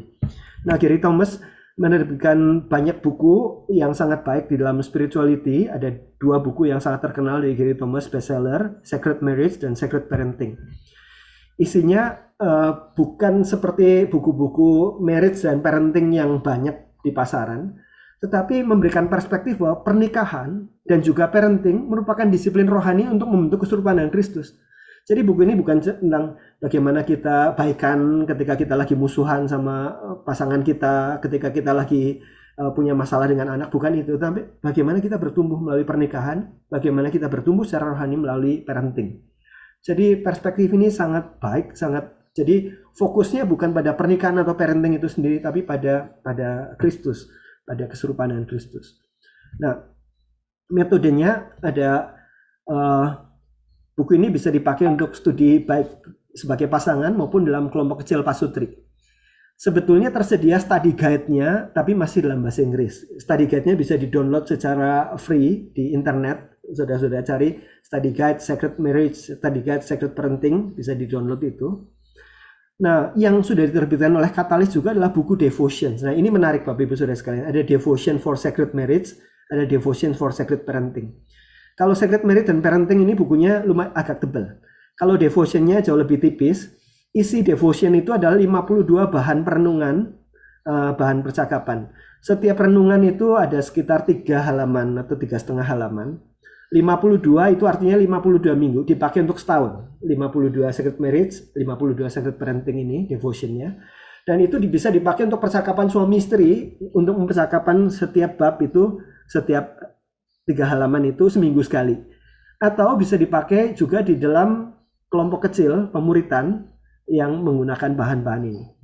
Misalnya kita pakai 5 bahan-bahan ini di dalam kelompok kecil yang orang-orang yang sudah menikah, kemudian yang sudah punya anak, ini kita bisa pakai bahan ini dengan baik. Jadi buku Devotions itu menjadi buku yang lebih siap untuk didiskusikan dalam kelompok kecil. Kalau buku ini adalah buku source-nya, di mana lebih lengkap sebetulnya, lebih sistematis. Gary Thomas, penulis, pembicara, pembina rohani, juga dosen di Western Seminary. Ini isinya Sacred Marriage, ini isinya Sacred Parenting. Saya sangat mendorong saudara-saudara membaca buku intinya ini, buku Sacred Marriage dan Sacred Parenting. Tetapi kalau untuk kelompok kecil lebih enak buku Devotions ya. Dua-duanya sudah diterbitkan dalam bahasa Indonesia juga. Nah, ini cover buku Devotion-nya, jadi mirip dengan cover buku yang source-nya. Bagaimana cara menggunakannya, saya sudah ada penjelasan di link yang ada di screen. Nah, masih dari Gary Thomas, ada buku Sacred Influence. Jadi Sacred Influence adalah bahan pemuritan untuk para istri. Jadi ini menarik ini bahan ini. Isinya adalah bagaimana Tuhan bisa memakai istri untuk memberikan dorongan semangat, untuk membentuk dan mempengaruhi suami, dan untuk menolong suami bertumbuh semakin serupa dengan Kristus. Makanya judulnya Sacred Influence, pengaruh yang kudus. Bagaimana sebagai istri kita dipakai Tuhan untuk membentuk hati suami, begitu. Ada study guide berisi pertanyaan, refleksi, dan diskusi, ditulis oleh Gary Thomas juga. Ya, jadi ini tentang pembenahan dalam pernikahan dimulai dari Anda, begitu ya, menciptakan iklim perubahan dan menghadapi masalah-masalah umum yang terjadi. Buku ini sangat baik untuk teman-teman yang sedang struggle dalam pernikahannya, kemudian atau juga teman-teman yang sedang membangun pernikahan yang kokoh, tetapi ini dipakai dalam kelompok para istri, begitu ya. Para suami boleh menghadiahkan buku ini untuk istrinya masing-masing supaya para suami juga mendapat sacred influence dari istrinya untuk bertumbuh secara rohani. Oke. Kalau tadi untuk istri, nah ini sekarang untuk bapaknya, untuk para pria. Buku yang diberi judul Man in the Mirror ini adalah bahan pemuritan untuk para pria. Berisi pembahasan tentang topik-topik atau permasalahan-permasalahan para pria. Dan buku ini, kalau tadi ratingnya Christianity Today, kalau top 50 ini masuk dalam top 100 book. Ya, jadi selama abad ke-20, satu abad itu 100 tahun, ada ribuan buku. Nah, ini masuk ke dalam rating top 100. Dicetak lebih dari 3 juta buku. Isinya adalah 24 topik, 24 permasalahan kaum pria. Masing-masingnya ada bacaan, dan di akhir ada pertanyaan fokus untuk didiskusikan dalam kelompok kecil. Patrick Morley sendiri orang profesi, dia mendirikan pelayanan Man in the Mirror yang telah menolong ribuan gereja, jutaan pria di seluruh dunia. Dia orang pengusaha, tetapi juga seorang yang suka belajar. Dia belajar di Reformed Theological Seminary, tapi juga lulusan di Harvard dan Oxford. Ya, orang yang sangat resourceful. Pengantar buku ini oleh R.C. Sproul. Ini ada 24 permasalahan pria. Ini bisa dibahas semuanya untuk KTB pria, kelompok-kelompok pemuritan pria, atau bisa pilih topik-topiknya. Ini bisa menjadi modal kalau Bapak Ibu sedang menyusun bahan pemuritan sendiri yang akan fokus ke para pria. Jadi isinya sangat baik. Ada pembahasan Katalis Talk sebelumnya mengenai buku ini yang bisa diakses di link di screen Bapak Ibu. Terakhir, pelayanan mahasiswa. Ini pelayanan kategorial mahasiswa. Bahan yang sudah diterbitkan oleh Katalis ini sudah lama adalah bahan Think Reference Collection ya. Mari berpikir tentang Alkitab, teologi, sejarah, pandangan dunia. Nah, sedikit tentang Think Reference Collection ini ditulis di dalam konteks dan kematangan berpikir mahasiswa. Jadi ini bahan ini ditulis seperti itu. Dan isinya lebih banyak mengajak berpikir, mengajak orang menyimpulkan, memperlihatkan pada berbagai macam pandangan, kemudian dia mengajak berpikir sendiri. Jadi disusun dengan sudut pandang Injili, tetapi tidak mengabaikan sudut pandang yang lain. Buku-buku ini diperiksa oleh panel ahli dari berbagai aliran untuk memastikan bahwa kalau lagi ngomongin orang-orang dari aliran tertentu, ya memang betul itu. Jadi bukan sedang memberikan gambaran yang keliru tentang itu. Jadi menarik sekali buku ini.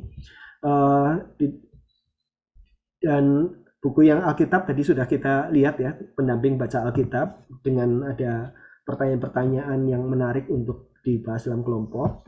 Kemudian ada mari berpikir tentang teologi.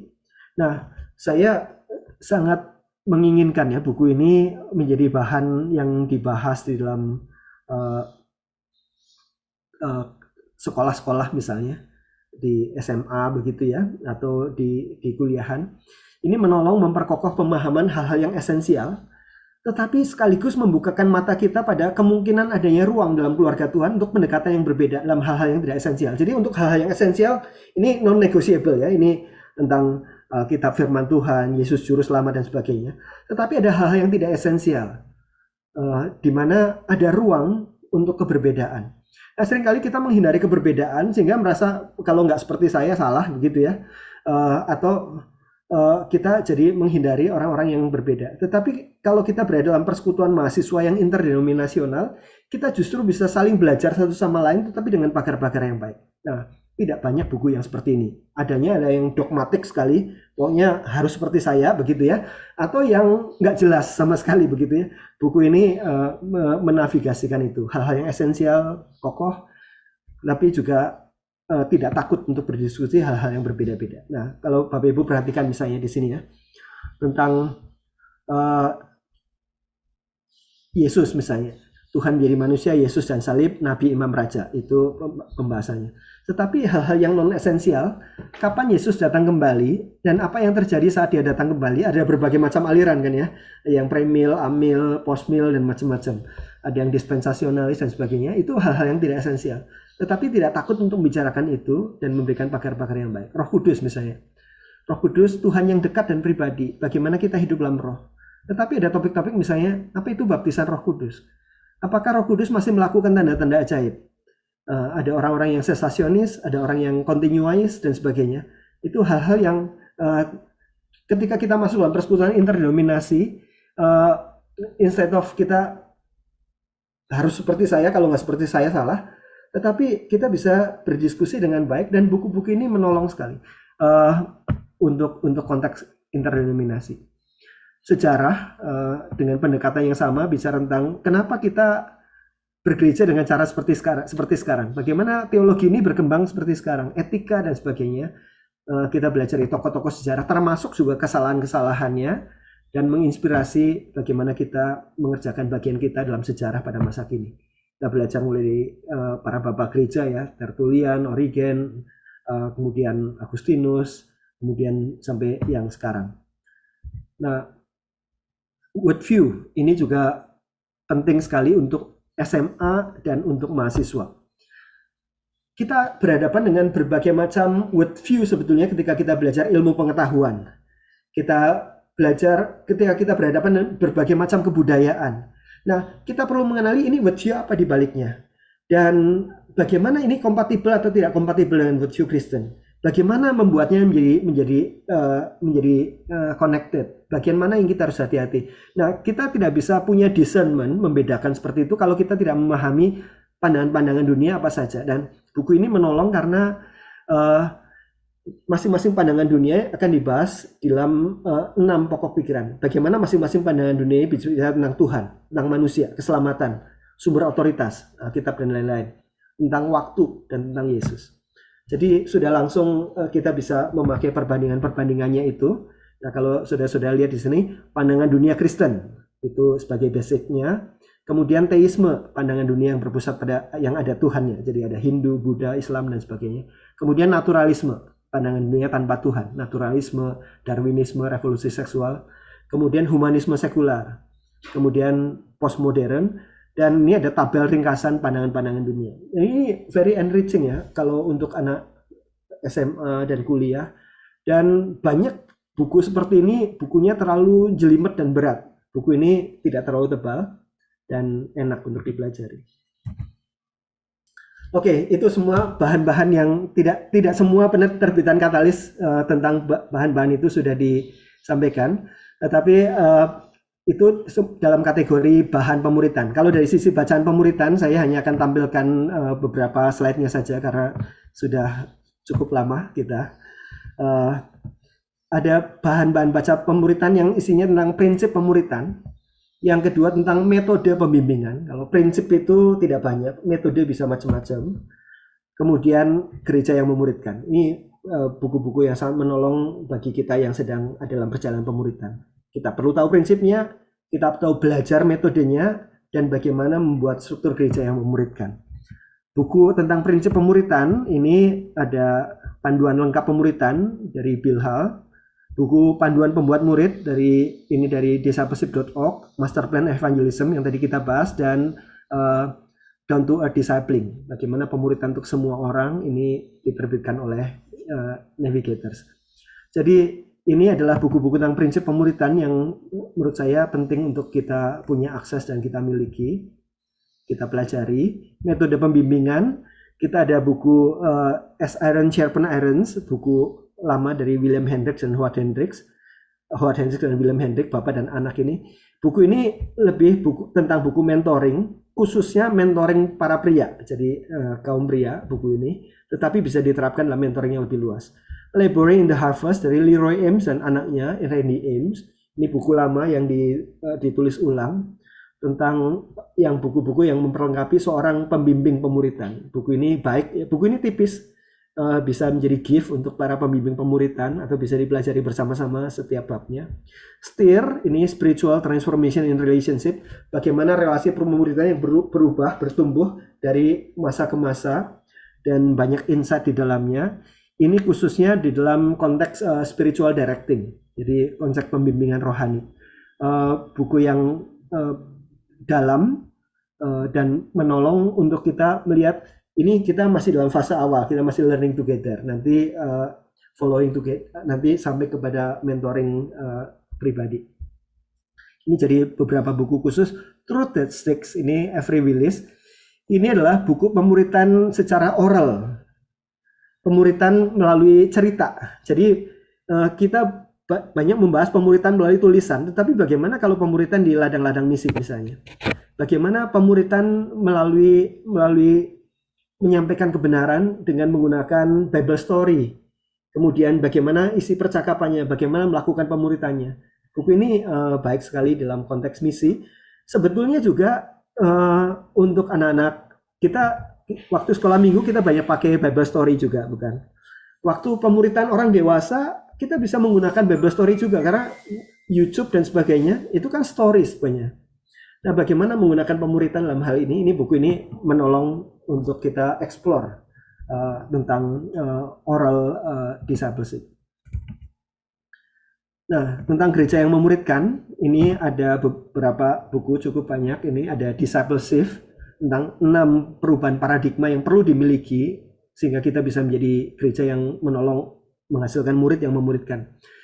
Ada 5 shift yang perlu dilakukan, dan masing-masing shift ini bisa didiskusikan oleh tim leadership team dalam gereja antara pendeta dan majelisnya, begitu ya. Kita bicarakan shift yang pertama, shift yang kedua, shift yang ketiga, bagaimana penerapannya dalam gereja kita.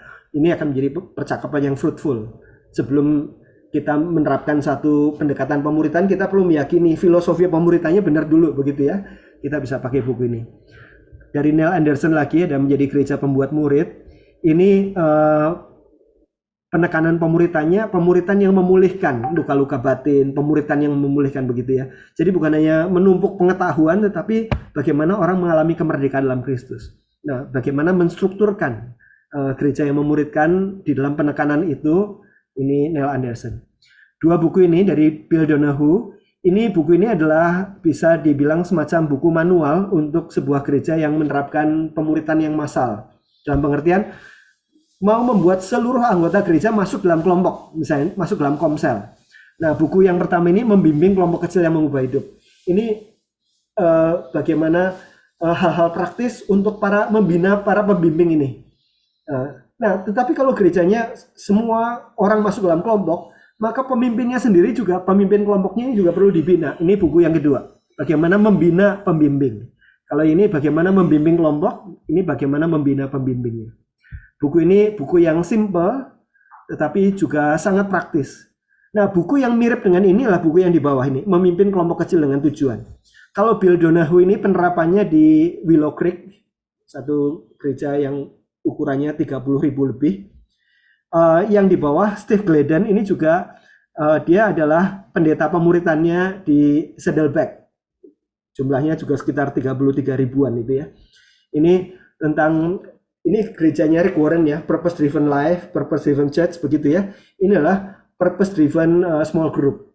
Nah, buku ini Steve Gladden. Jadi buku-buku ini sangat praktis, malahan kadang-kadang saya merasa terlalu praktis ya, perlu lebih ada dagingnya lagi begitu, bukan hanya yang praktisnya. Tapi kadang-kadang kita butuh yang praktis-praktis itu, bukan yang simple praktis apa yang dilakukan. Discipleship that fits bicara tentang yang disebut pemuritan itu bukan hanya dalam kelompok kecil, tetapi dalam 5 konteks sosial. Nah, buku ini menjelaskan kalau kita memikirkan arsitektur pemuritan dalam gereja, bagaimana menghubungkan antara kebaktian umum, pembinaan seminar-seminar pembinaan rohani, kelompok kecil dan sebagainya di dalam satu rangkaian. Di gereja kita perlu memperlengkapi untuk family discipleship, ada buku dari Matt Chandler, Pemuritan Keluarga. Ini buku yang sangat baik. Pendekatan-pendekatannya menurut saya sangat down to earth, sangat doable, tetapi juga prinsip-prinsip yang dia temukan kristalisasinya sangat baik. Jadi satu buku referensi kalau kita mau memikirkan pemuritan dalam konteks keluarga. Dan buku yang terakhir adalah Every Age, Every Stage, bicara tentang kalau mengajari tentang dasar-dasar iman, tentang Alkitab, firman Tuhan, penciptaan dan sebagainya. Kalau untuk umur sekian bagaimana? Lebih atas lagi bagaimana? Lebih atas lagi bagaimana? Jadi ini adalah buku referensi kalau saudara-saudara sedang memikirkan bahan pemuritan untuk setiap kelompok usia. Kapan itu diletakkannya seperti apa begitu. Ini memberikan insight yang sangat baik dengan contoh-contoh. Jadi kalau di gereja kan ada komisi-komisi begitu ya, bagaimana memikirkan sesuatu yang berlanjut. Jadi bisa menjadi satu source book ketika kita merancang bahan-bahan pemuritan. Oke, itu saja. Saya nggak tahu sudah berapa lama, tapi saya berusaha secepat mungkin. Itu bahan-bahannya saudara-saudara nanti bisa mendapatkannya pada dalam pengumuman yang akan diberikan oleh moderator nantinya. Ya, Tuhan memberkati. Terima kasih Bapak Johan Setiawan. Kalau saya pribadi rasanya mau memakan ya semua buku-buku yang sudah dipaparkan tadi. Karena buku-buku tersebut benar-benar buku pemuritan yang sangat berbobot. Dan kami juga memberikan informasi bagaimana cara mendapatkan buku-buku katalis dengan cara yang berbeda, yaitu dengan cara keanggotaan. Mari Bapak Ibu saksikan bagaimana cara untuk menjadi member katalis melalui video berikut ini.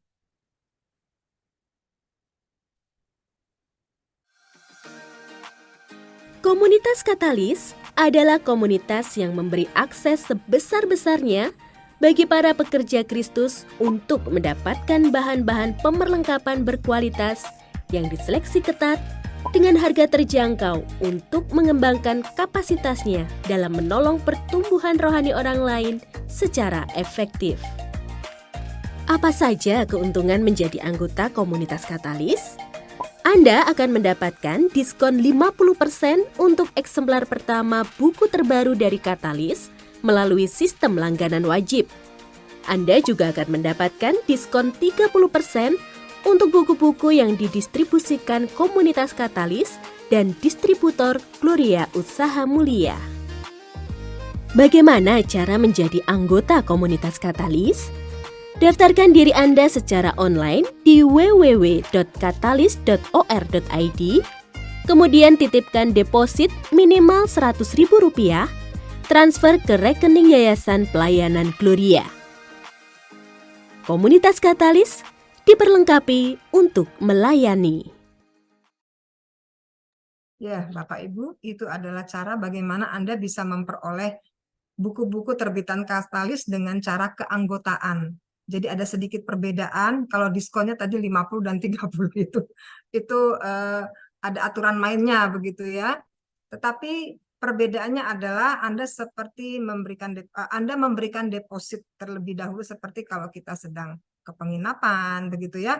Itu biasanya kan ada depositnya dulu. Nah, Untuk member Katalis juga demikian, ada depositnya. Ini sangat membantu bagi kita yang kesulitan untuk mendapatkan buku-buku Katalis di kota-kota kita. Atau juga yang mungkin ingin bertumbuh lewat membaca tetapi agak enggan keluar rumah begitu ya. Dengan kita bisa menginden, kita bisa deposit, kami akan mengirimkan ke Anda dan Anda otomatis dikondisikan untuk bisa bertumbuh lewat membaca. Saya kira ini menjadi salah satu sarana yang sangat baik ya. Nah, oke, Bapak Ibu, kita akan masuk dalam sesi tanya jawab. Bagi Bapak Ibu yang ingin bertanya, silahkan menekan tombol raise hand karena kita tidak menyediakan pertanyaan di kolom chat, tetapi kita mau interaktif langsung begitu ya, karena kita juga modelnya berdiskusi. Bapak Johan, kita perlu modal untuk bisa melakukan sebuah pemuritan agar kita bisa memberikan materi yang tepat dan metode yang benar juga sesuai dengan target begitu ya. Target kita bisa, tadi Pak Johan sudah singgung juga, kategorialnya ada yang family, ada yang mahasiswa, ada yang karyawan kantor, juga kaum wanita, kaum pria begitu ya. Nah, Pak Johan, apakah di dalam pemuritan ini untuk kita menyelenggarakan terutama memilih bahan pemuritan, apakah harus selalu ada 4 formasi yang tadi sudah Bapak paparkan, yaitu formasi pengajaran, spiritual, karakter, dan pelayanan dalam satu kali kita memberikan kelas pemuritan begitu ya? Maksud saya rangkaian metode pemuritan itu. Silakan Pak. Oke. Ya, terima kasih Bu Yolan. Ya, ketika kita menyusun bahan pemuritan, seringkali ada minat-minat khusus, ada kecenderungan khusus yang kita miliki dan tertuang dalam bahan itu. Misalnya ada orang yang senang doktrin, maka bahan pemuritannya isinya doktrin dulu begitu ya. Ada yang senang tentang spiritualitas, disiplin rohani, isinya tentang relasi pribadi dengan Tuhan dulu begitu ya. Ada yang senang dengan karakter, bicara tentang kejujuran, kebaikan, isinya itu melulu. Saya pikir masing-masing itu adalah sesuatu yang bagian dari bertumbuh dalam segala hal ke arah Kristus ya. Efesus pasal 4. Kita bertumbuh dalam segala hal ke arah Kristus, semakin mencerminkan Kristus dalam segala hal itu. Dan kalau sebuah bahan pemuritan yang proper perlu mengintegrasikan menurut saya aspek-aspek itu. Jadi contoh tadi ya yang di worksheet, yang bahan pemuritan untuk dunia kerja. Jadi kita perlu memahami pandangan teologis tentang kerja. Itu aspek bertumbuh dalam pemahaman ya, dalam formasi pengajaran. Tetapi bukan hanya pikirannya saja berubah, tetapi juga ada relasi yang berubah dengan Tuhan, dengan dunia dan sebagainya. Maka ada belajar disiplin rohani dalam konteks bekerja. Kemudian ada aspek misi dan pelayanannya juga dalam dunia kerja. Jadi bahan-bahan yang seperti itu akan kita bertumbuhnya tidak satu sisi saja, dan celakanya seringkali satu sisi itu adalah satu sisi yang sesuai dengan selera pembuat bahannya begitu ya. Nah kita perlu kadang-kadang tetapi ada bahan-bahan yang tadi yang kita bilang bahan yang isinya spiritual formation, bahan yang isinya character formation. Nah setelah kita membangun dasar-dasar, nah kadang-kadang kita perlu mendalami secara khusus. Nah ketika kita bicara tentang pemuritan yang fondasional perlu empat-empatnya itu ya. Ada pengajaran, spiritualitas, ada karakter, kemudian ada pelayan, aspek misinya. Tetapi ketika kita masuk pendalaman, itu kita bisa memilih mendalami yang mana begitu ya. Mau mendalami yang aspek pengajarannya, mau belajar doktrinalnya lebih banyak, mau mendalami apa. Tetapi fondasi itu nggak bisa salah satu, fondasi perlu semuanya. Nah, tentu saja perlu disusun dengan baik. Nah, salah satu bahan yang disusun dalam perspektif ini adalah kambium. Kambium itu ada 4 formasi itu ada. 4 formasi dalam level berakar, bertumbuh, berbuah. Nah, setelah itu kita mendalami lebih lanjut. Kira-kira begitu Bu Yolan. Terima kasih Pak Johan. Jadi kalau kita mau memulai, kita memang harus untuk memulainya harus membangun fondasi yang kuat sehingga keempat formasi itu mari kita adakan dengan komposisi yang benar dan tepat begitu ya. Tetapi kemudian di saat membangun ke atas sudah ada pertumbuhan karakter, disiplin rohani dan lain sebagainya, itu baru mulai Bisa ada ada penekanan-penekanan pendalaman, tertentu ya, begitu ya, ya, sesuai ya, dengan kebutuhan ya. audiens begitu. Ini sudah ada pertanyaan dari Pak Wiryawan Santoso. Silakan Bapak, kalau tidak keberatan mohon on cam agar kami bisa mengenal Bapak. Ya, silakan Pak. Halo Pak Ya, Wiryawan. selamat siang Pak Johan. Selamat siang Pak Wir. Ini saya sedang di rumah sakit ini, tunggu anak saya jadi. Ya, eh, saya pikir apa yang disampaikan Pak Johan ini sangat penting ya, mengenai masalah pemuritan ini Pak Johan. Dulu Katalis ini kan aktif melakukan ini ya, training for the trainer ya, seperti itu gitu loh. Saya pikir ini saya mau usul untuk bisa digalakan lagi Pak Johan. Karena melalui pertemuan yang sangat bermanfaat siang hari ini apa namanya? Ya ini kan sekilas ya semuanya gitu. Jadi perlu pendalaman melalui semacam apa training for the trainer selama beberapa hari begitu. Saya dulu sebetulnya pernah mendaftar ya di Katalis, tapi pada waktu itu dibatalkan karena awal pandemi ya. Iya di Jogja itu. Nah ini yang saya mau supaya kalau bisa itu diusulkan ini Pak Johan dibuat lagi gitu loh. Seperti itu ya. Karena apa yang disampaikan Pak Johan itu sangat penting ya. Kalau itu bisa ada trainer-trainer yang mampu membawakan. Ya saya pikir itu akan sangat menolong di dalam melebarkan apa namanya pemuritan ini. Seperti itu Pak Johan. Ya, terima kasih Pak. Ya, terima kasih. Terima kasih Pak Wiryawan untuk masukannya. Nah, ini mungkin gunanya membuat grup ya Pak Johan ya, sehingga kami bisa mengetahui apa yang menjadi kebutuhan Bapak Ibu dan kami bisa melihat mana yang bisa kami bantu di situ ya. Dan memang doakan untuk adanya TFT ini Pak Wiryawan sehingga jalannya pemuritan bisa tetap berlangsung di mana kami berada di situ walaupun hanya satu sekrup dari satu mesin yang besar begitu ya. Ya, mungkin masih ada pertanyaan yang lain. Ya. Terutama mungkin oh ya Pak Hengki Dauhan, silakan Pak Hengki. Masih mute Pak Hengki. Mic-nya belum di-unmute Bapak. Oke. Oke, sudah. Ya, sudah bisa dengar? Ya, bisa Pak. Baik, terima kasih. Saya sudah beberapa kali pernah mendaftar, tapi nggak pernah bisa masuk gitu loh. Salah-salah terus, saya bolak-balik salah. Apakah bisa tolong didaftarkan melalui WA saja? Oke Pak, nanti bisa ditolong oleh. Demikian. Iya. Nanti silahkan juga isi link absensi ya Bapak, sehingga nanti Bapak ada di grup dan itu menjadi konsentrasi kami. Ya tadi ada demikian juga masukan untuk juga. absensi. Absensi saya nggak bisa masuk juga. Oh, Bapak nggak bisa masuk link absensinya. Oke. Pak Hengki Dauhan ya. Bapak Hengki Dauhan ini. Ada orang yang mau masuk Bitly-nya itu nggak bisa masuk juga tuh. Jadi kontak saya pribadi. Oke. Ya, jadi ini mungkin, catatan bagi kami. Ya. Mungkin bisa dibantu Mbak. Ini untuk screenshot mungkin. Oke.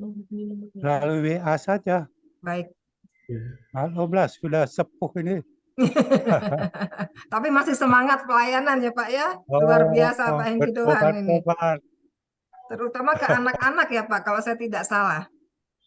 Ya, ke anak-anak cucu. Mungkin masih bisa mengajar sekolah minggu loh Pak Hengki Dauhan di gereja. Iya. Semangat Pak ya. Ya, bagi Bapak Ibu yang lain mungkin yang di gerejanya belum memiliki materi pemuritan, silahkan untuk berkonsultasi dengan Pak Johan bagaimana langkah memulai pemuritan dan materi-materi apa yang cocok begitu ya. Ada yang ingin, ya ini dari Pak Stevenson, silakan Pak Stevenson bisa on kameranya.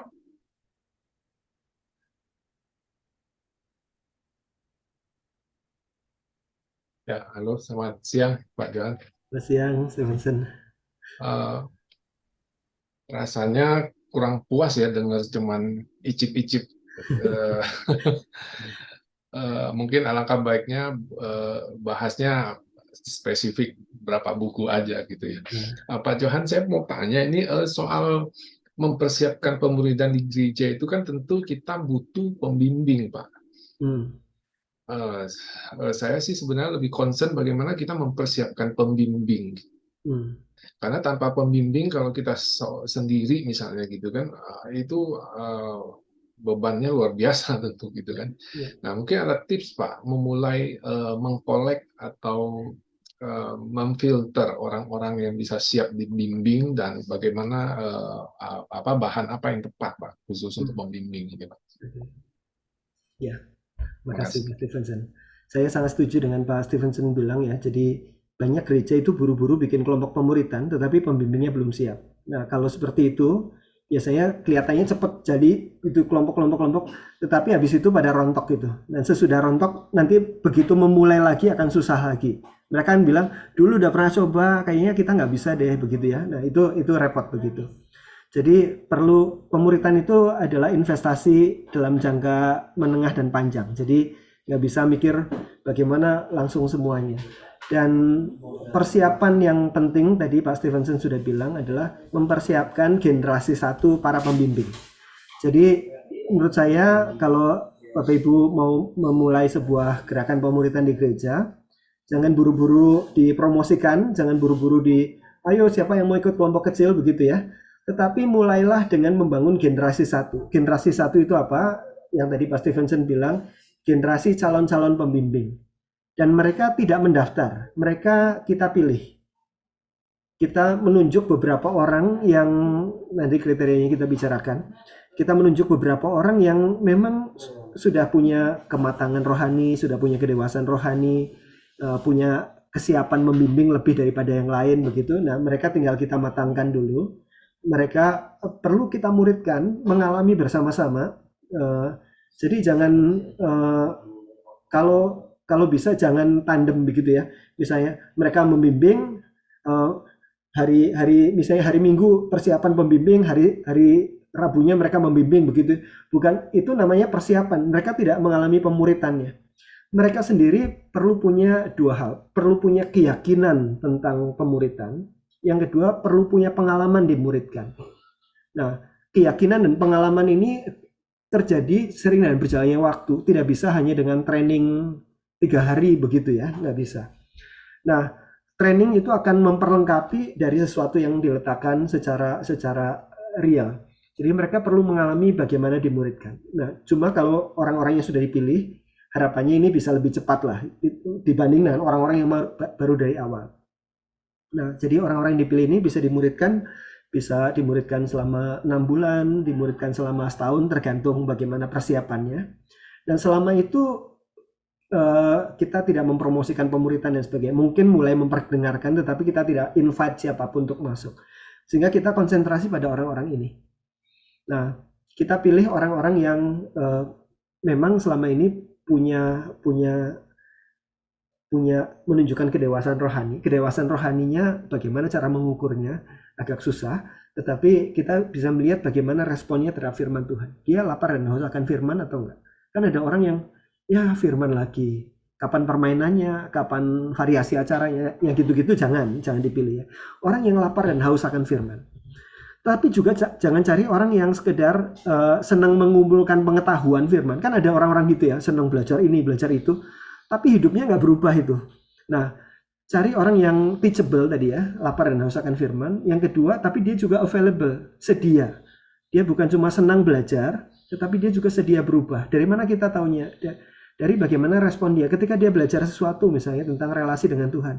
Dia melihat, waduh, kok saya nggak begitu ya? Apa yang harus saya lakukan begitu ya? Hatinya, Alkitab bilang punya hati yang lembut begitu ya. Ketika mendengar firman, hatinya tanahnya subur begitu. Nah, juga kita melihat orang yang bukan orang yang sempurna, tetapi orang yang setia. Karena kesempurnaan hanya milik Tuhan ya. Jadi kita nggak akan ketemu orang yang sempurna itu, kita sendiri tidak sempurna.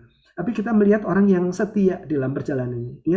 Dia setia bertumbuh dalam naik turun jatuh bangun. Jadi 3 kriteria itu ya, teachable, senang belajar, available, sedia berubah, dan faithful, orang yang setia dalam pertumbuhan. Dia menyediakan diri untuk ditolong, mencari sarana-sarana pertumbuhan itu orang-orang SDS seperti itu. Ya. Jadi bukan orang yang sempurna, tetapi orang-orang yang minimal punya kriteria itu. Nah, kita pilih, kita ambil, kita kemudian persiapkan mereka di awal. Bahannya apa? Menurut saya bahan yang baik adalah bahan yang bisa ditransferkan. Jadi kalau misalnya nanti akan pakai bahan kambium misalnya, ini sebagai contoh, atau bahan worksheet. Kalau kita persiapkan calon-calon pembimbing orang-orang yang melayani di pemuritan dunia kerja, ya kita pakai bahan worksheet-nya kepada mereka dulu gitu. Jadi mereka dimuridkan dengan bahan yang akan mereka pakai untuk memuridkan orang lain. Jadi mereka akan membangun confidence, mereka sudah pernah mengalami bahan itu, sudah pernah membahasnya. Jadi waktu membimbing orang, jadi waktu kita memuridkan mereka itu seolah-olah training for trainers, tetapi dalam perjalanan bersama-sama, nggak dalam crash program begitu ya. Nah, sepanjang perjalanan itu bisa ditambahkan beberapa hal-hal tentang memuridkan. Bisa dengan belajar tentang esensi pemuritan, belajar tentang visi pemuritan begitu ya. Saya ada beberapa video tentang itu, bisa nonton videonya bareng-bareng, sesudah itu kita mendiskusikannya gitu ya.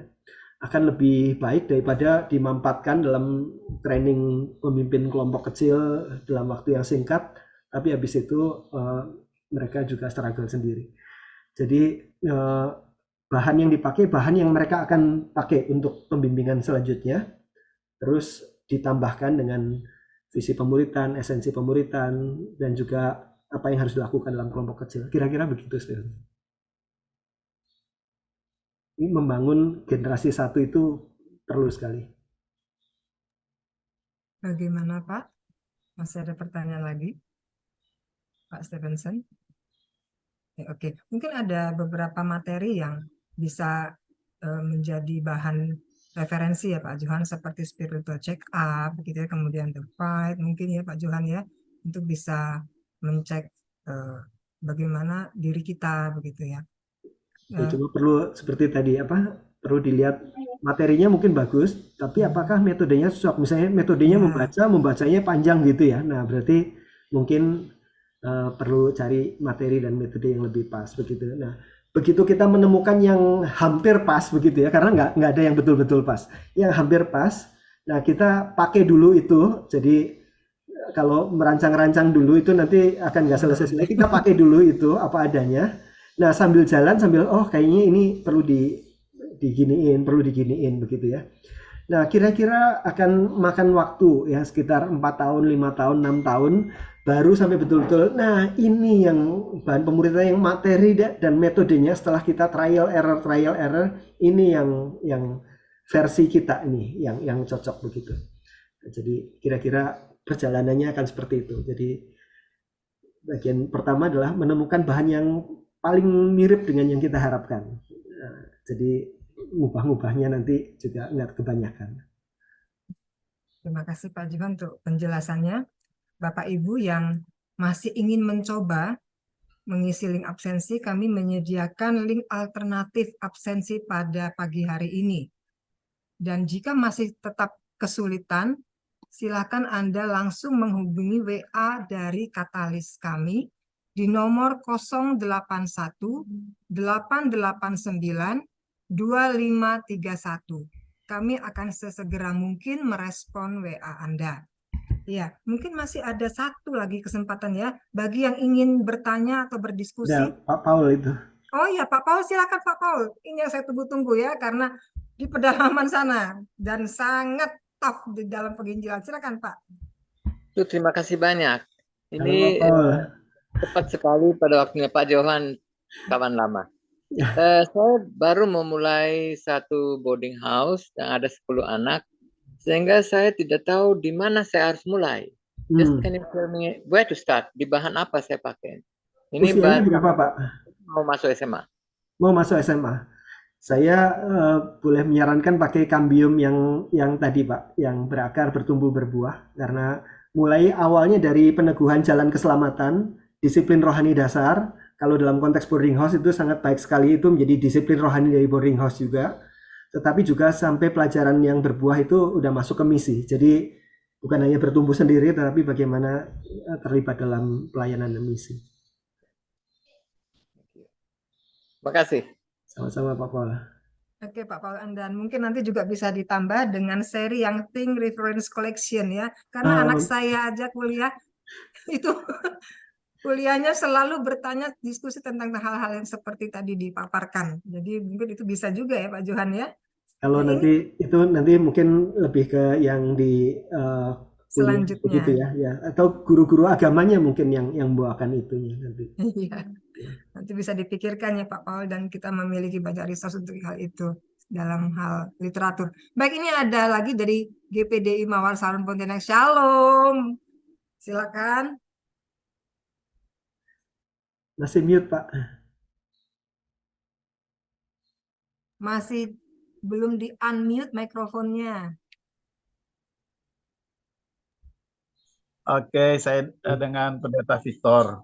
Ya Pak Victor. Shalom, Pak Johan, ini kan untuk pemuritan untuk jemaat yang sudah lama, artinya mengalami stuck iman, apa cocok yang kayak buku yang Bapak presentasi tadi, walaupun mungkin belum lengkap, spiritual check up itu? Ya. Ini untuk jemaat yang lama, tapi tidak bertumbuh.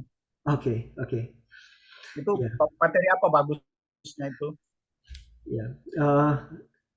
Kalau spiritual check up itu bukunya bagus, penjelasannya juga sangat bagus.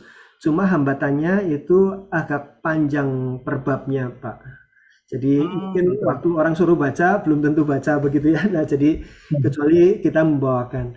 Nah, saya kalau mau untuk jemaat yang lama sebenarnya ada cukup banyak pilihan. Tapi kalau mau tentang membangkitkan lagi gairah rohani begitu ya, saya bisa menyarankan buku, ini bukan terbitan Katalis, terbitan dari Benaya, itu Crazy Love. Jadi kita menerbitkan buku Multiply dari Francis Chan. Ini buku Crazy Love ini dari Francis Chan juga, buku yang bestseller. Dan buku ini secara khusus berbicara tentang orang Kristen yang suam kuku dan orang Kristen yang penuh gairah kepada Tuhan. Jadi buku ini sangat inspirasional. Setiap babnya membicarakan tentang bagaimana kita mencintai Tuhan. Jadi, nah cuma seperti tadi ya, hambatannya agak kepanjangan setiap babnya. Mungkin setiap bab itu dipakai 2 kali atau 3 kali begitu ya. Tetapi dan nggak harus semua bab dipakai. Tetapi kalau tentang itu ya, tentang membangkitkan gairah rohani lagi, itu salah satu buku yang bisa saya sarankan. Nah, setelah itu, setelah bangkit, bisa misalnya pakai Hidup Bersama Firman. Itu bicara yang pasal demi pasal seluruh Alkitab. Misalnya kita mulai saja dari mau misalnya belajar Injil Yohanes gitu ya. Nah, belajar Injil Yohanes 21 pasal, sehari 1 kali setiap hari mereka diminta saat teduh. Buku Hidup Bersama Firman itu bisa menjadi panduannya. Kalau 21 pasal itu dalam waktu kan 3 minggu ya. 3 minggu selesai Injil Yohanes. Nah, setelah 3 minggu selesai kita bisa merayakan. Nah, kita sudah menyelesaikan Injil Yohanes nih. Setiap hari baca 1 pasal, seminggu sekali ketemu membahas 7 pasal dengan dipandu oleh buku Hidup Bersama Firman. Nanti pengen belajar pasal apa? Oh, mau belajar Mazmur misalnya. Wah, lebih panjang kan? Ini 21, Mazmur 150 begitu ya. Nah, kita bisa seperti itu. Jadi itu bisa menyesuaikan kalau Hidup Bersama Firman, dan dasarnya langsung baca Alkitab gitu ya. Tidak pakai buku yang terlalu macam-macam dengan pendamping. Tetapi memang kalau untuk menggairahkan kehidupan rohani di awal, Crazy Love salah satu buku yang sangat baik dan memang ditulis untuk itu. Oke. Terima kasih Pak Johan. Sama-sama Pak Victor. Terima kasih untuk atensinya Bapak Ibu. Bagi peserta Zoom Katalis hari ini yang belum menjadi member Katalis, Anda bisa mendapatkan buku-buku Katalis dengan diskon khusus dari distributor kami sebesar 35% ya. Tapi jika Anda kemudian selanjutnya menjadi member Katalis, Anda akan mendapatkan diskon 50% di awal. Dan selanjutnya Anda akan mendapatkan benefit, yaitu yang terutama dikondisikan untuk bisa bertemu lewat membaca ya Pak Johan ya. Ya.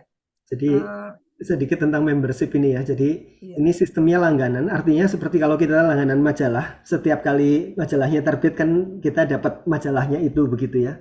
Tetapi ini adalah langganan buku, artinya setiap ada buku terbit Katalis, kita akan mendapat buku itu langganan wajib. Jadi kita harus beli buku itu, tapi dengan diskon 50%.